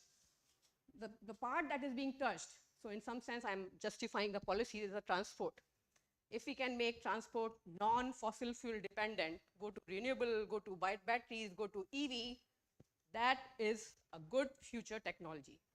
And it needs disruption, both at the technology level as well as the science level. Because I think if we can tap this, then we can reduce our emission. And we have as a country, we are a young country still, we have a lot of transportation development. So this sector, tackled well, is going to be a very good future for our country. We have, of course, residential, and you see all the efforts in commercial, residential usage, how to reduce the energy, improve the energy efficiency, and I'm not going to touch on that. And of course, agriculture is also very small. So here, effectively, or even globally, energy consumption, people are trying to see transportation and going to renewable energy that I showed earlier. So, so what is the innovation required in these areas? As I said, renewable energy is a very small tip of the iceberg right now. We need to go into all these. And I'm not really an expert in all these areas. But I do have experience in solar. My PhD thesis was on a material which is used in photovoltaics, amorphous silicon. Although I currently don't work in solar cells, but I do have experience in that. So I'll talk about solar. But I'm sure the similar stories are there for wind and hydrothermal. For our country, both are hydroelectricity actually, hydrothermal is not that big, are very important sectors. And the second one is if you are going to EV, we have to have good batteries. So these are the two topics. I will get into a little bit more detail here. Okay, so if you look into innovations in the solar photovoltaic, this is a chart from NREL, National Renewable Energy Lab at Colorado. And this chart kind of shows different technologies in solar photovoltaics starting from 1975 till now. And here you can see the ones at the top which show the highest efficiency are very costly technologies. So they are not used in our solar panels. They are used in spaceships because they are very expensive. So where the cost is not a concern, you use these technologies which are basically based on a material called 3,5 gallium arsenide. And if there are material students here, we should be proud of it because all these energy technologies are going to relate to which material we are going to use, right? So that's the important part here. So this is well established but very costly, can't be used for generation of electricity in general. The blue ones are the silicon based and they are the kings of the commercial market share right now. The silicon based are mostly the market share. The green and the red ones have been there for some time. The green ones, even I did my PhD on amorphous silicon. These are thin film technologies. And then there are lots of emerging ones, including dye sensitized solar cell, perovskite solar cells, organic solar cells, and their combinations, which are right here, right? And the best in this is this one, which is going up perovskite silicon tandem solar cell, which has very good efficiency. And so these are, you can call disruptive science projects, which can be very good. However, efficiency may be good. The challenge in all these is that their lifetimes are not good. So that is the biggest challenge. And it's good for doing science, but if you want to take it to the technology level, it has still a big challenge. So silicon still dominates this world of solar photovoltaic. Here is what I'm trying to show in terms of market share of PV technologies. So you can see monocrystalline silicon is starting from 1980s and multi-silicon. This is the major share, market share, that is the working horse of the solar photovoltaics. And thin films, it did pick up a little bit of market in the late 80s, 90s, and there was a lot of hope, but it didn't survive. It's almost dead. The thin film technology commercially didn't work out. And this is where disruptive science and disruptive technology, there is a, as they say, there is a death valley in between. You may have a very good science, but it may not make to the technology if it is not manufacturable. So the manufacturing capability, the resources and all those matter. So this story of disruptive science and technology does have a death valley, and one has to rationally see whether that can be crossed. So that's the situation about the PV technology. In renewable, as I said, this is really a very small iceberg. So in some sense, this is a disruptive technology. We are right now here around 2020. And if the renewable continues this way, it will come close to the energy generation of terawatt hours, which will start making a dent into the total energy consumption of the world, right? So we are just at the beginning, the cusp of the usage of renewable energy. And that's why some of the projects which are going on in the country are very important for us, because they should continue on this path for our sustainability. Then I come to the last topic, maybe not the last topic, but last topic regarding to photovoltaics, which is related to sustainability. And this is the point I have been saying. So what is our environment? Land, air, and water. We need to protect all the three. And when we didn't do too much to the nature, we had a very good system. Everything had a recycle. It's not a new concept, but very old natural concept. We had a very good system for oxygen recycle. Carbon, we created a problem here. We didn't realize it, realizing it after 60, 70, 80 years, but I think we understand it well. Now we understand that we have only one planet, one atmosphere, and if we do something here, if you input here, you have to figure out the ways of output. and we are just beginning to make a dent in understanding how to recycle and protect. And that's where the sustainability is just a beginning of science that is going to develop. And hopefully some of the young people here will take it up. How do we recycle things better so that 50 years, 100 years when we are gone, generations to come would enjoy our earth and planet, which is good. Same thing about the land. So generally, the nature had a balance. If something got burnt out, a forest fire, it will get revived. So the nature had a way of balancing the forested area and unforested area, and we are just beginning to learn that that is required. We can't keep building, building, building. And I think there is a point where I personally feel that we haven't understood how to do in the micro versus the macro level this balance. I think a balance is required in hectare level as well as in the global level. So that's a science again beginning to develop. We understand few concepts, but it needs to be developed for the future generations to come. And same thing is true for when I say photovoltaics. So the coal cannot be recycled. Fossil fuels will be gone. For that matter, lots of products which come from petroleum and all will be gone. And so we'll have to figure out a way of doing it. So the best thing to do, as we are getting into just the cusp of renewable, is to spend on disruptive technology in the sense to figure out how to recycle our photovoltaics so that we can get silicon, which is a very expensive material, and other materials from it. So whatever new technology that we are going to spend on, and that should be a policy level across the countries, recycling of that is very important.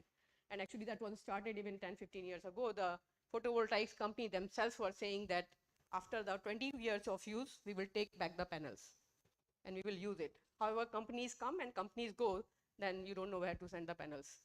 So this something needs to be done at policy level, how to recycle our panels, which will be a problem in 25 years from installation, which will come in 10 to 15 years now. So I come to now the second part. So transportation, energy production, renewable would be a good thing to, it's already a disruptive technology and we need to further invest on it.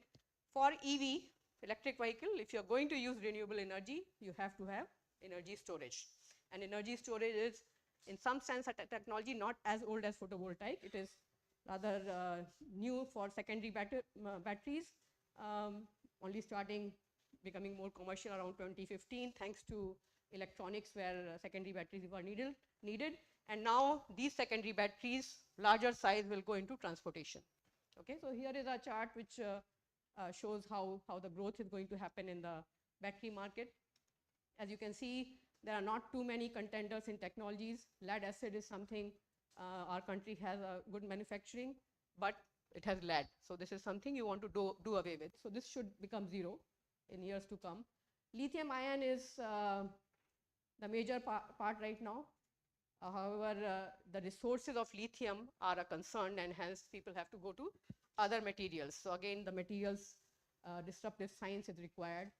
Nickel metal hydride, again, a good recycling of metals is required. These are nickel cobalt metals are expensive metals. Nickel cadmium as well needs a good recycling procedure. So recycling of all these things is very important, and you are going to renewable. If you don't recycle properly, maybe 100 to 150 years, these will be issues that generation will be facing. So here is India's lithium battery growth. Expected growth is very good. And again, the main market is being seen as the EV vehicles. And hopefully this will take off in our country. In terms of the disruptive science, since lithium is a source which is not available, except for the latest news in Jammu, we have found some lithium source which is quite large. But again, we need to learn how to recycle it if we make lithium batteries here.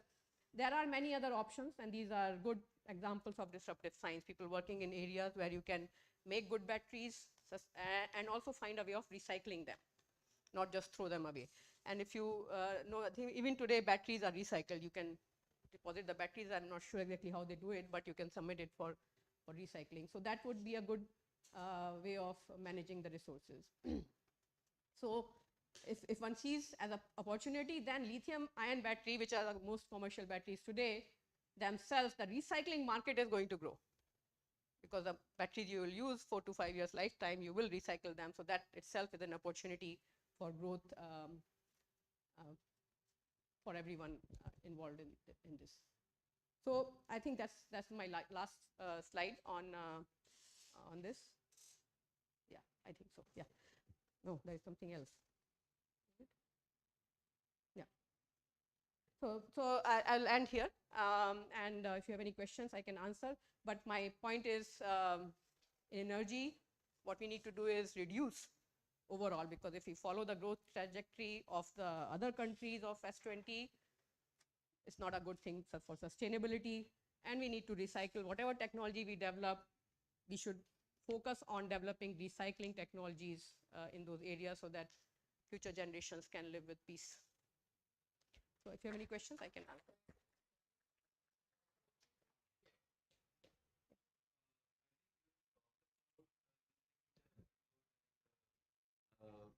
But there are really disruptive developments like fusion experiments which have recently been successful. There are artificial sun projects, which have timelines like 2035, 2050, 2085 in Europe, in China. Nuclear energy. Not nuclear, artificial sun. Artificial sun, So, that I guess is fusion. Yeah, fusion. yeah.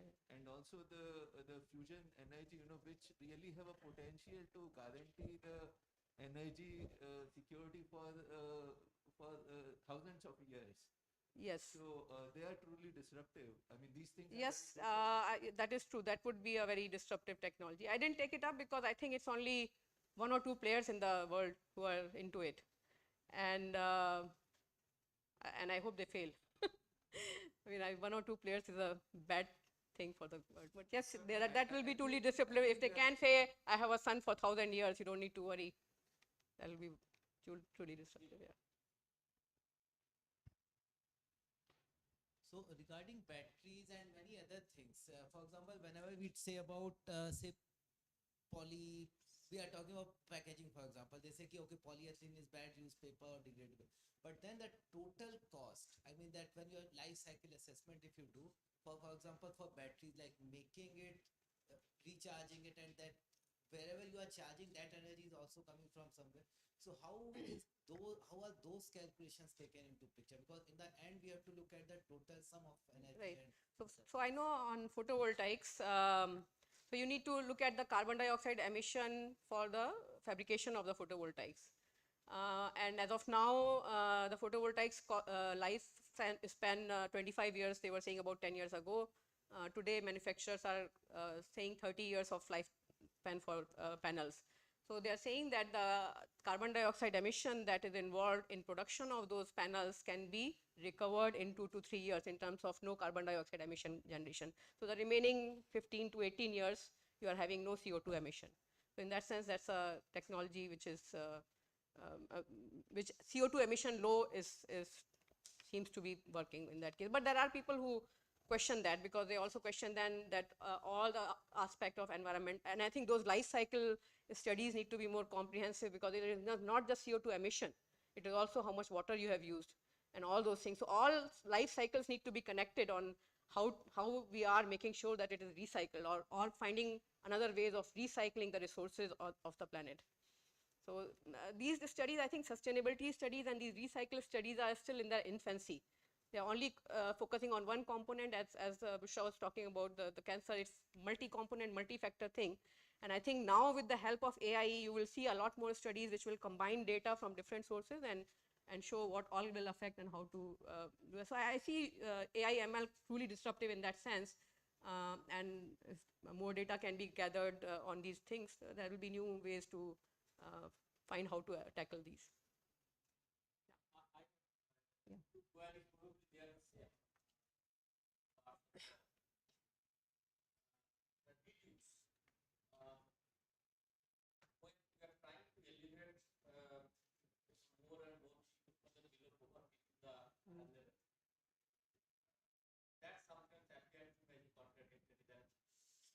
How do you reduce? Also,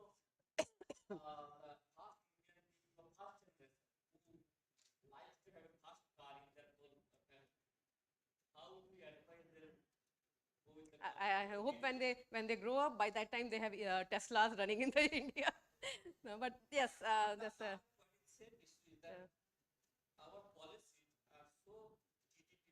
Yeah, exactly. We follow that. Yeah.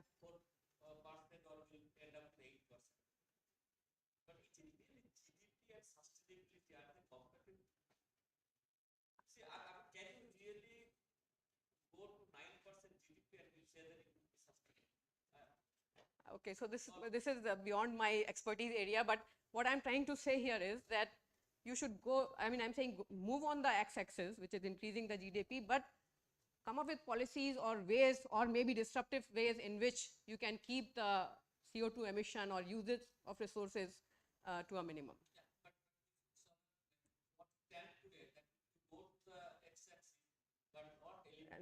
Y-axis. That is possible or not? So I don't have an answer to that question, and I think you are very right. I mean, that's the argument that normally developing countries give, that we are growing, right? And so why developed countries are putting all these restrictions on us, and we can continue to use. And this is where I mean, I think it's a society, social, cultural answer. I feel that in our country, it's not about, and I think a lot of data, and I have not analyzed it, but it's like 10% of top 1% use so much of resources. This is where the problem is. It's not the bottom 50% who use the resources. So I feel that 10% needs to run to reduce, and this needs to be elevated. That way you can keep the average same. So that's my my take on it. Yeah. Thank you.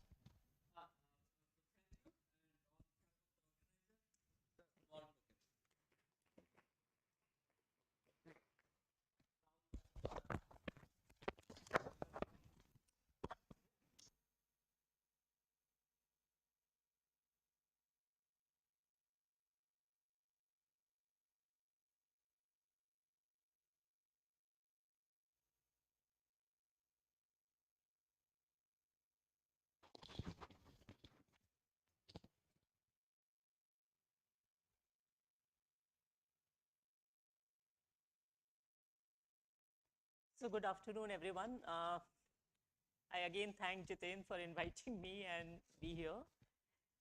After two excellent talks, I think I find it very difficult to match the level. But anyway, I will try.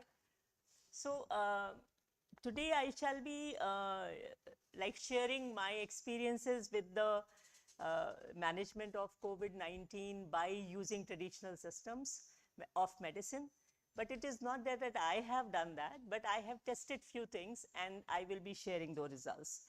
So, and that work was done at THSTI, and part of that work is still being done at CDRI.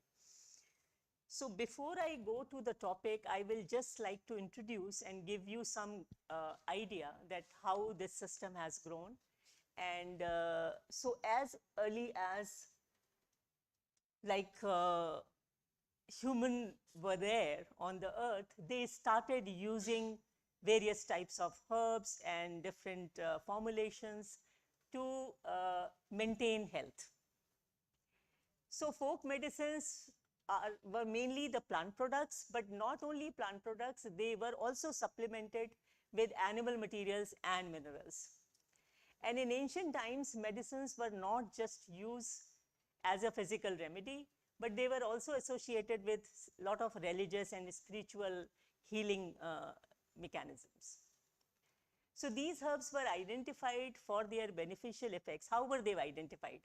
They were like the trial methods, combinations were used, and they were mostly observational studies. And by looking at human as well as animal behavior, that how they are responding after eating few particular herbs, what is happening to their condition, and that is how they were discovered.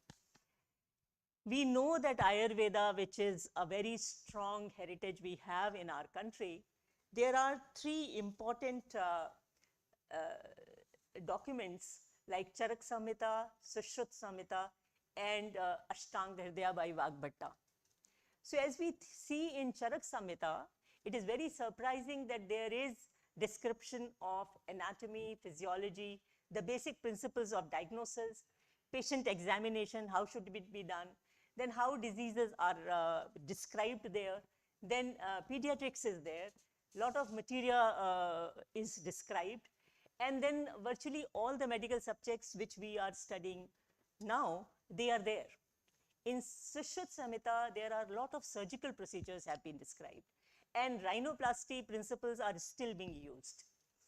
Vagbhatta like has a description of protocols. How should we process those herbs? How should we prepare those medicines?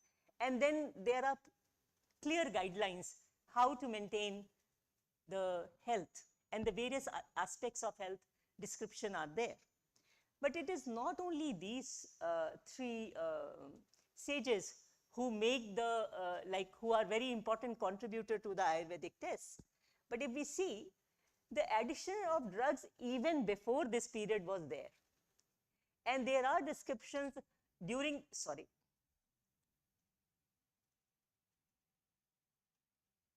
I'm sorry. So in Vedic period, there are description of around like 67 in Rig Veda. These medicinal plants are described. Then 81 in Yajurveda and 289 in Atharveda. After that, then there is a Samhita period where I was telling you about Charak, Sushrut and Ashtanga Hridaya. There are description of these numbers of medicinal plants. Then in Nighantu period, again, there are further additions. So continuous growth was happening in this area. And this is where like around 650 to 800 plants have been included there. In modern era, there are further additions. So now we have more addition of around 1,000 plants. So this is now at the moment, we have only 300 plants which are in trade. So you can see there is a huge description, but in fact, we are only using around 300 plants at the moment. Then there is ethnopharmacology. Like I was telling you about these, but then there are tribal and ethnic communities which are there in India, and their healthcare system also uses around 8,000 species, and they constitute around 25,000 folk medicine-based formulations. So you can see that how much folk medicines and Ayurveda and other herbal medicines are there. So there is a treasure in India which can be sourced for the modern medicine as well. So India harbors a rich repository of untapped medicinal plants with plenty of associated knowledge, and that needs to be utilized. Usage of ethno-medicinal plants with scientific evidence and regulatory studies have wider acceptance. They will be globally more accepted for the healthcare system. And the scientific evaluation of these ethno-medicinal plants have actually provided evidence, and then they are the basis of the current herbal drug industry. Now, what is the demand and supply? As you can see that we have around these many species, and then this is where, like this is the description in Ayurveda, then like as I told you, there is a Ayush ministry, and then in Siddha, in other types of systems of medicine which is existing in India, and they use so many different plant and herbal species. But then what is the availability and how are we procuring them? So there are like 114 species which are actually procured from the forests. Then 59 from the wastelands, and 15 species are in fact imported, and only 54 species are under cultivation. And among these, 72% of the species are in high demand, and they continue to be sourced from wild. So it is actually, we were talking about energy, so there is again a sustainable and renewable factors which are coming into play, and only 22% are actually cultivated. So there is a great scope to work here and to use this knowledge. Now, if we look at the modern medicine, there are around 4,000 drugs which are FDA approved, new molecules, and among those, there is a good percentage of products which are herbal derived, and they are in use. So there are natural products, then there are other formulations, and there are even synthetic drugs which have origin from the plant materials. So although we are synthesizing them, but they were originally identified from the plants. So this is a very, very good source even for the modern science and the modern way of treating diseases. Now, I was referring this to that the modern disease care system and the traditional healing systems are actually principally they have two different approaches. Here what we are doing, we are actually caring the disease, and though it is very, very good for the emergency care, because whenever there is an emergency, it is very, very competent system of medicine. But what is happening is that the medical costs are exorbitant. If you remember, like Bushra was telling about the treatment of cancers, which is in fact increasing. So they are failed business model because they cannot reach everyone. Everyone cannot afford this. So they may be good, they may be very good at the emergency care, but then they are not reaching the masses, and masses cannot sustain and cannot use it. Whereas in traditional healing systems, this is focusing on the preservation, restoration, and promotion of health. And humans are extension of, we know that we are extension of nature and environment, and we have to exist in. And the healing is the best attained by following natural healing principles. This is the way traditional medicine system works. And here physiological reactions, including those considered to be disease, are trying to push. Like in case of diarrhea, like if I see my grandparents, they never treated immediately if they had gastritis. They used to believe that there is some infection and let it go, and then we will naturally recover. But here what happens in gastritis, immediately you are given a medicine. Whether you really need it or not, it is not necessary. So this is where like the basis and the understanding of the two systems are actually very different. Here they are saying that the belief is that body will take care of it, and we have to only do just a supportive way of looking at it. And here like to disrupt and to actually find the cause and then treat it. So infectious diseases is important, but in non-communicable disease, which is multifactorial, it may not be so helpful. So what is the consumption and export and industry? So if you see in 2022, the global market was around $135 billion, and it is expected to increase multifolds. And they say that by 2050, it might grow up to 5 trillion. So there is more faith in the traditional system of medicine now, and people are trusting it more. They by and large consider it very safer. Maybe it is not so safe, it is true, but then this is the larger belief. Now 80% of the Indian and rural population actually use the indigenous system of medicine. It is still very, very popular. Now 960 plant species are used by Indian herbal industry. And these are the names which are actually very, very common herbal drugs. And these are the combinations of which are being used. So Indian Ayurvedic product market is around 560 billion in 2021. And the global herbal medicine market size was around 152 billion in 2021. Now India's share in the herbal export market is only less than 1%. So though like we are pharmacy of global industry in the modern drugs as well, but there our share is around 3%. But in herbal medicines, we have still lower share. 70% of the export is from the herbal sector, consists largely of raw materials. And 30% of exports actually consist of finished products. And detoxification medicines are very, very, very high in demand.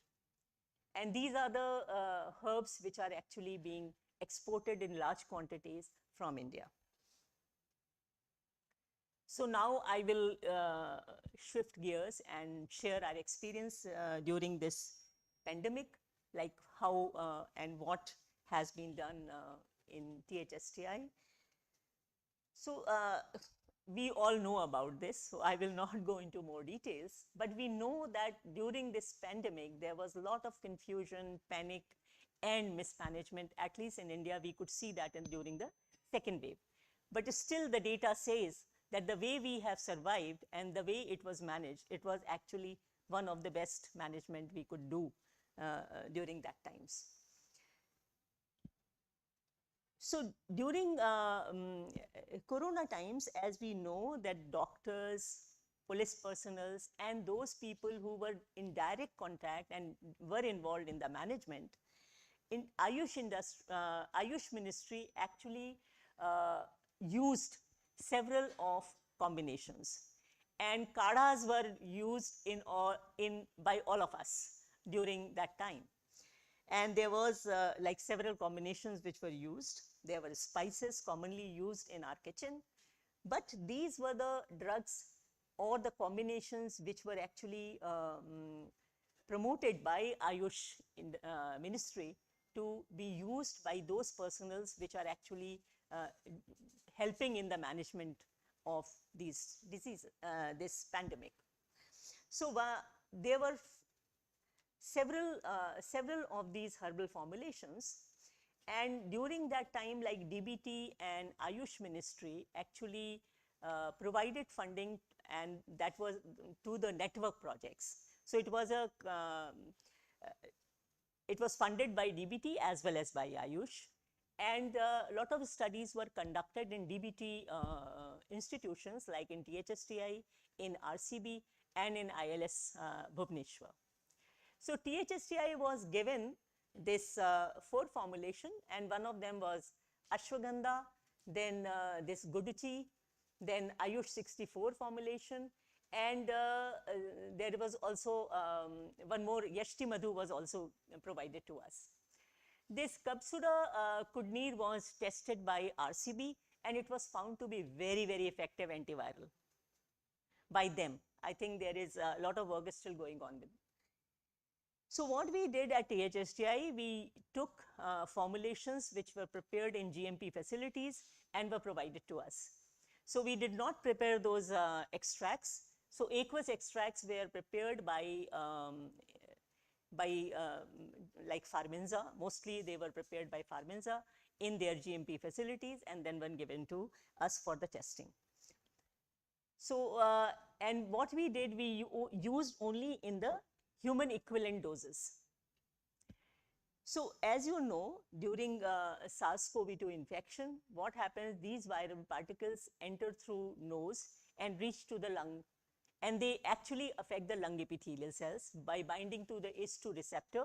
They enter these cells, and then they generate immune response in which, like T cells, neutrophils, and macrophages were found to be the major players. And what do?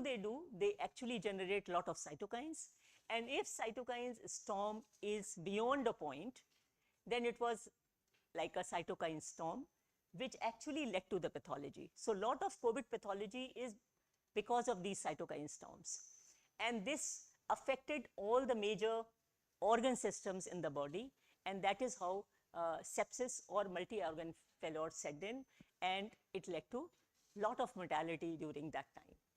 So what we did, we actually took in vitro as well as in vivo models to evaluate their antiviral activity of the formulations which were given to us. Then we also used different cell lines and primary cells to look into the inflammatory response of T cells, then macrophages and neutrophils. In neutrophils, we also looked at the netosis, because netosis is a very pro-inflammatory cell way of dying. And when cells are dying through netosis, they generate a lot of cytokines. And they also generate a lot of inflammatory response in the adjacent cells. So how this was getting affected by this? So we measured the different cytokines in terms of their expression and the release. And then we also looked at the different organ system. I will be particularly sharing some of the data for the lung inflammation and thrombosis. As you know, during COVID time, there was repurposing of the existing drugs. Then there was different approaches of screening and finding new inhibitors of the virus. I think many of you might be knowing that each virus actually need a new drug. So this is how the viruses are unique. So you also need to do effort for finding new antiviral drugs. Then there were therapeutic antibodies which were used. And also lot of herbal and natural products were also in use. So this is where we were given these extracts. We also used four oil formulations which were actually given by the nasal route. I will not be sharing those there, but total 9 formulation we had evaluated during that time. As these herbal formulations were being used by the existing drugs, so we also wanted to have an idea, are they going to interfere with the metabolism of the drugs which are in use? So this is ashwagandha, which is I'm going to actually share the results which we obtained in our lab. So before we checked their biological activity, we also wanted to have a chemical characterization of the extracts which we use and look at their the number of compounds which are present here, which are already known, and some of them are biologically active. And time to time, we actually check the stability of the formulations which are in use. So there were 2 models which were very well used during that time. One was the hamster model, which depicted the COVID pathology which is happening. But in hamster, the point is the hamsters naturally recover from the pathology. It was happening in 80% of human beings also. They were getting infected, but they were recovering. So we wanted to see that when hamsters were actually given this SARS-CoV-2 through nasal route, they actually lose weight, they develop lung pathology, and there is increase in the viral load in their lung tissue. So this is in the infected animals, you see body weight loss, you see changes in the gross pathology, and you see also the viral load. But when we treat it with the remdesivir, which was used as a comparator drug, and Bethania, you do see that there is viral load reduction. There is less decrease in the weight, and you also see that the gross examination of the lung also shows that they are more healthy. Now we did also the scoring of the lung pathology by doing histopathology, and this was done by competent pathologist, and this was a blinded scoring. So by this you can see, I will not go into more details, but if you see here, there is a lung injury index. So disease index, we see protection. In bronchitis score, we see protection. In inflammation, there is a protection. And in lung injury also there is a protection. We also monitored lot of cell migration and those parameters, and that was also convincing to demonstrate that ashwagandha pre-treatment was protecting against COVID infection in the hamster model. And when we used other molecules like Tinospora in combination with Piper longum, it was not so protective. So it was convincingly showing us that remdesivir and Bethania were actually effective.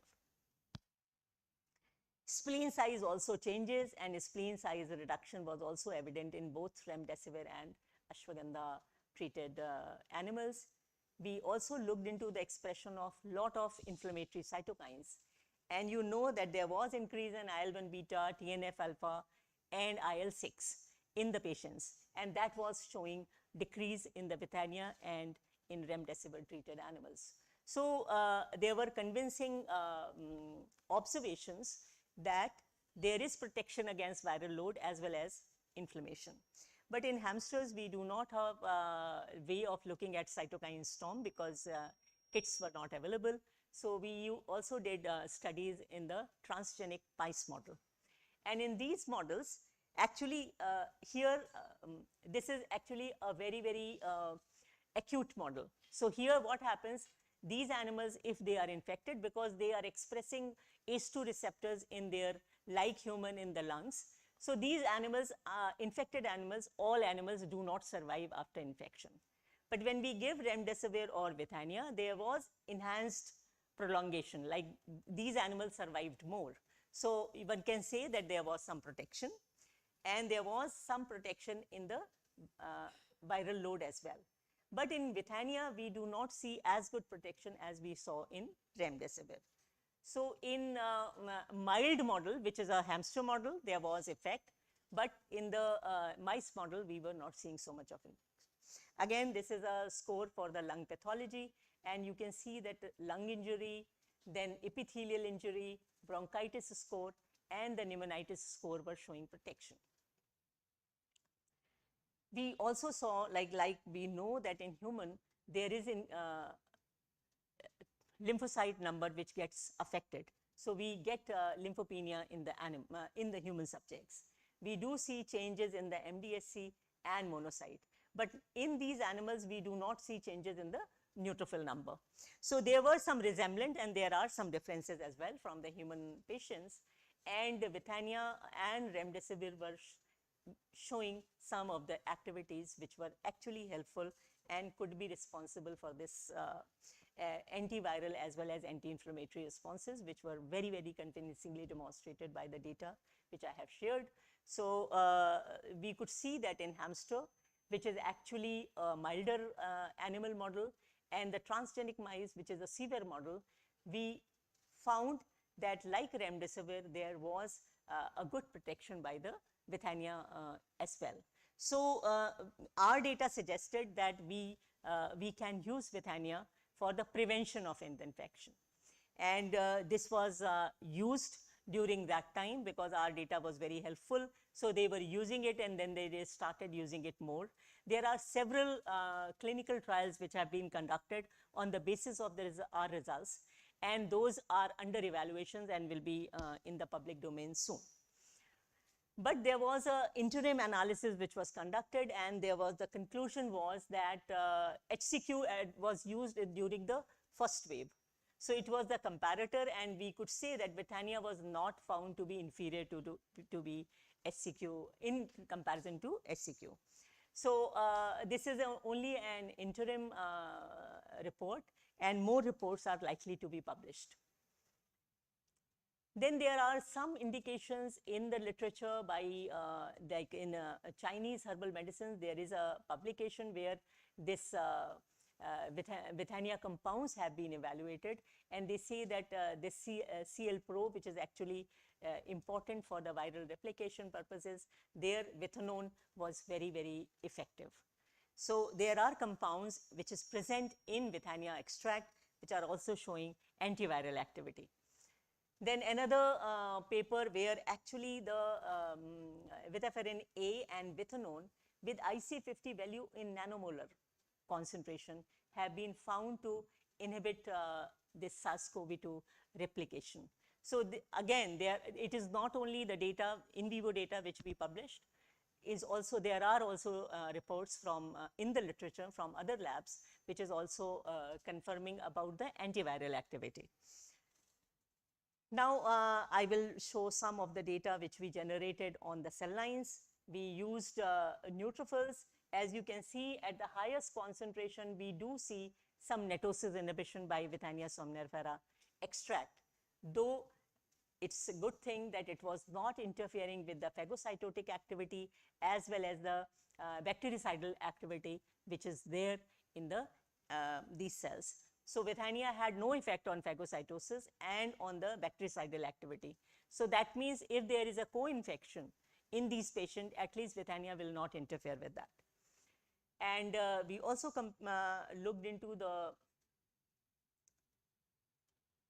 the T cell differentiation. We know that splenocytes can be differentiated by different mixtures of cytokines into Th1, Th2, and Th17 cells. And in the Withania treated animals, in the Withania treated cells, we could see that there was a profound Th2 response. And this dexamethasone was actually, which is again used during the COVID management, was affecting Th1, Th2, and Th17. So Withania, we could demonstrate that it was more for the Th2 inhibitions. Now, in the monocytes, as I told you, that these are the, again, important cells which were contributing towards the pathology. And here again, we could see that TNF alpha, then IL-1 beta, then IL-6. We do see concentration dependent inhibition of these cytokines by Bethania. Then we used some models where we actually induced LPS-induced inflammatory response in the lung epithelial cells. And you can see that TNF alpha, IL-1 beta, and IL-6 were inhibited much more profoundly than we were seeing it in the THP cells. Similarly, their cytokine levels, which we could measure, there was inhibition in a concentration dependent manner. Then again, there were studies which we did in the THP cells. Again, there was a reduction by Bethania. In the lung inflammatory model, which we induced by lipopolysaccharide in the mice, as you can see that when we give lipopolysaccharide treatment in the lung airway, you can see that there is a lot of inflammatory cell which are migrating. And this was very evident even in the human subjects. So if you see here that in dexamethasone pre-treated animals, we could see that they were inhibiting the neutrophilia, but the total leukocyte count was not suppressed.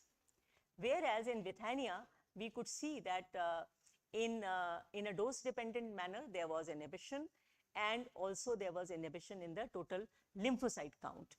So it is more looking like more suppressant or immunosuppressant response, which we could demonstrate in the LPS-treated animal model of lung inflammation.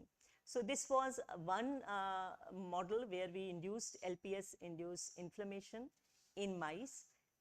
This is an acute model, which we did for only 4 hours. But in a model where we actually, this is again to demonstrate that there was inflammation inhibition by Bethania, and a lot of cytokine suppression effect we could see. So in a model where we actually induced lipopolysaccharide induced inflammation in the lung injury, this is about 4 days. So in 4 days, we see a lot of inflammatory changes. And there, a 100 milligram dose is showing a very good suppression.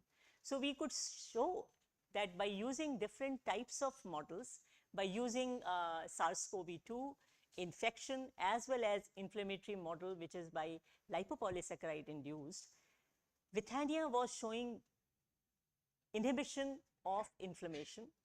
It was also showing protection against viral replication, which is not only shown by us, but by others as well.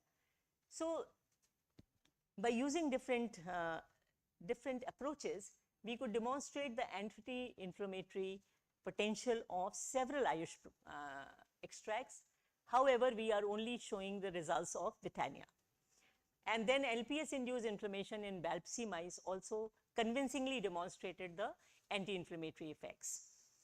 So this is quickly what I have done is I have shared some biological data which is in the animals as well as in vitro systems to show the protective effect of Bethania. And this was useful for the Ayush Ministry to conduct their clinical trials on the basis of this. And they were very, like several, as I told you, several trials are done, and maybe soon we will have this data in the public domain as well.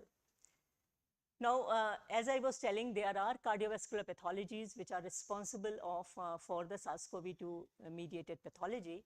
So when we checked the antithrombotic potential of Bethania, as you can see that we compared it with the aspirin, which is a standard antithrombotic drug, we could see more effect in the Bethania pre-treated animals.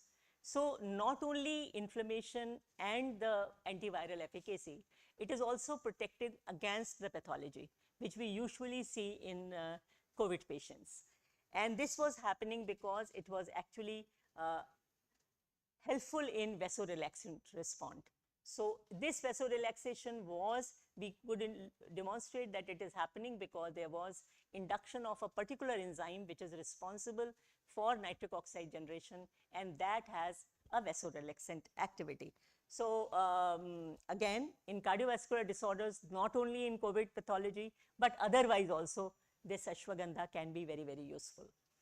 So the next question which came to, which is very important and which which we proposed to study, that if these patients, like COVID patients, are given other drugs, is Vithania or ashwagandha going to interfere with the metabolism of those drugs or not? So we used isolated microsomal preparations, and in those isolated preparations, we checked the enzymatic activity of CYP enzymes. So which CYPs we used? We used these 6-7 CYPs, which are actually majorly responsible for the metabolism of most of the medicines which we are consuming. And we could demonstrate that the Vithania extract was not actually interfering with any of the activity of these enzymes. So it seems that it can be given along with the modern allopathic drugs. Vithania will not interfere, but exert its potential efficacy or the potential antiviral, anti-inflammatory, and cardiovascular protective actions, and that can be very useful for the management of COVID pathology as well as the infection. So I think this is the summary, that it was working against these infections. It also had a potent immunomodulatory effect. It was not interfering with their normal action of these cells.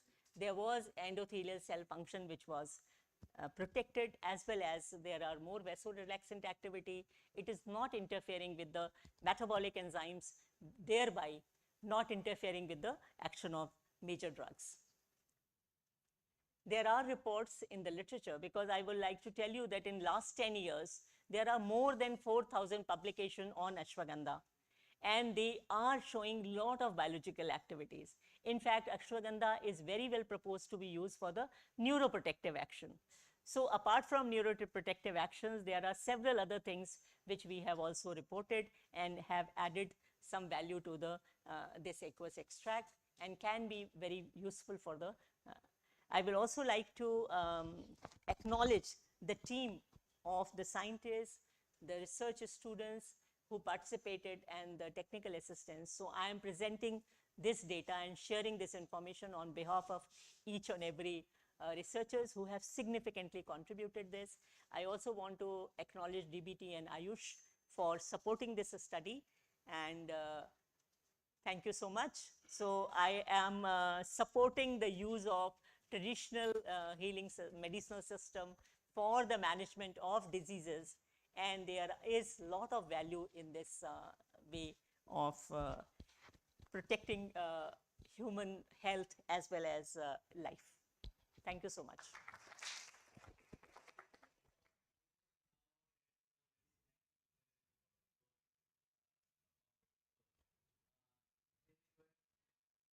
Yeah. Very informative talk. I'm just wondering, like your two models, the animal models, how you like kind of control the viral load, the titer of the virus, like infection, because like in human, like like the CT values were varying and all that, like some were having very high load, the other people were having low. So. Yes, yes. No, this is a very, very relevant query, but these models were standardized in THSTI. So the milder models used to be like they are exhibiting the decrease in weight. Then there was a appropriate level of virus which was there. And when they are self-recovering, the viral load was going away. But during the 5-day, the duration when we have conducted experiments, viral load was maintained.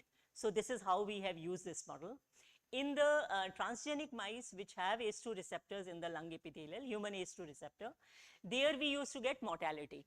So we standardized the amount of the virus particles needed for the mortality within 7 days. But if in that duration of 7 days, If there is enhancement in the survival of the animals, we consider it as a protection. As well as because we were checking the viral load, that was also showing that there is a reduction, which is directly related with the animal survival. Yeah. So my second question is like in your human ACE transgenic mice model, like have you tried like ACE inhibitors along with ashwagandha ACE inhibitor? Because so there are reports. We did not try. We use only remdesivir as a control. I think you realize that at that time there was so much of pressure on THSTI not only to do these formulations, but then a lot of vaccine products, lot of drugs, lot of other things. So although we could have done those experiments, but there was no time to do such things. So this is how we could only do this much. But there are reports in the literature where they have shown that OS2 blockers also work. So one last question, like the dose you have shown like 100 milligram per kilogram body weight for your mice study. LPS. Yes, LPS. That was LPS, not ashwagandha. No, in LPS induced animals. Mice, yeah, ashwagandha dose, right? So like if you take that to human, so usually the formulation of ashwagandha is like 250 milligrams per pill. So how is going to translate? Because actually, that dose is quite high, right? No, it is not a high dose. In fact, a bit lower dose. Okay. Actually, human dose is 1 gram. So if you convert it to the mice doses, it comes around 200 milligram. So in the mice, actually we have used lesser dose to demonstrate because LPS is a TLR4 ligand. And we wanted to use TLR7-8 pathways because that is what the RNA is working. So in hamsters and in mice, we have used the human equivalent doses. But for anti-inflammatory response, we use lesser doses.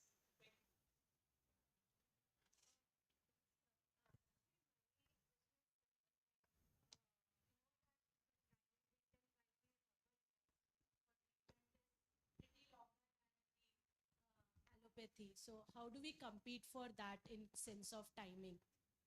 No, it's a good question. Actually, you are very right in your comment. But the thing is, when we are using traditional medicinal systems, we are mostly using them for the preventive purposes, not for the treatment purposes. Because if viral load is sufficiently high, naturally these drugs will not be able to have this antiviral efficacy. But they can interfere with the inflammation, which is happening along with the infection. So they will subside those pathologies which are associated with infection. But if we want to have an antiviral efficacy, then we have to have a preventive. So the way we use traditional medicine systems, we cannot compete with the modern science, because there the way we use it and the way we use here the traditional systems are very different. So traditional systems are meant for the preventive purposes.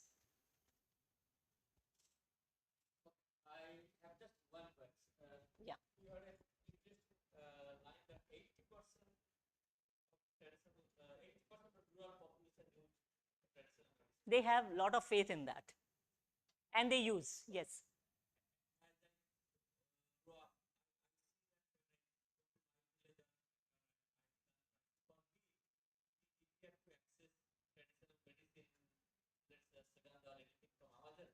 But I see that access is much more less in rural area, my experience. So how we increase those access? So I will say that when we are taking a particular example of ashwagandha, yes, what you are saying is right. But when we speak of tulsi, or honey, or yes, so these combinations and guduchi, and these are yashtumadu, these are much more prevalent to be used there.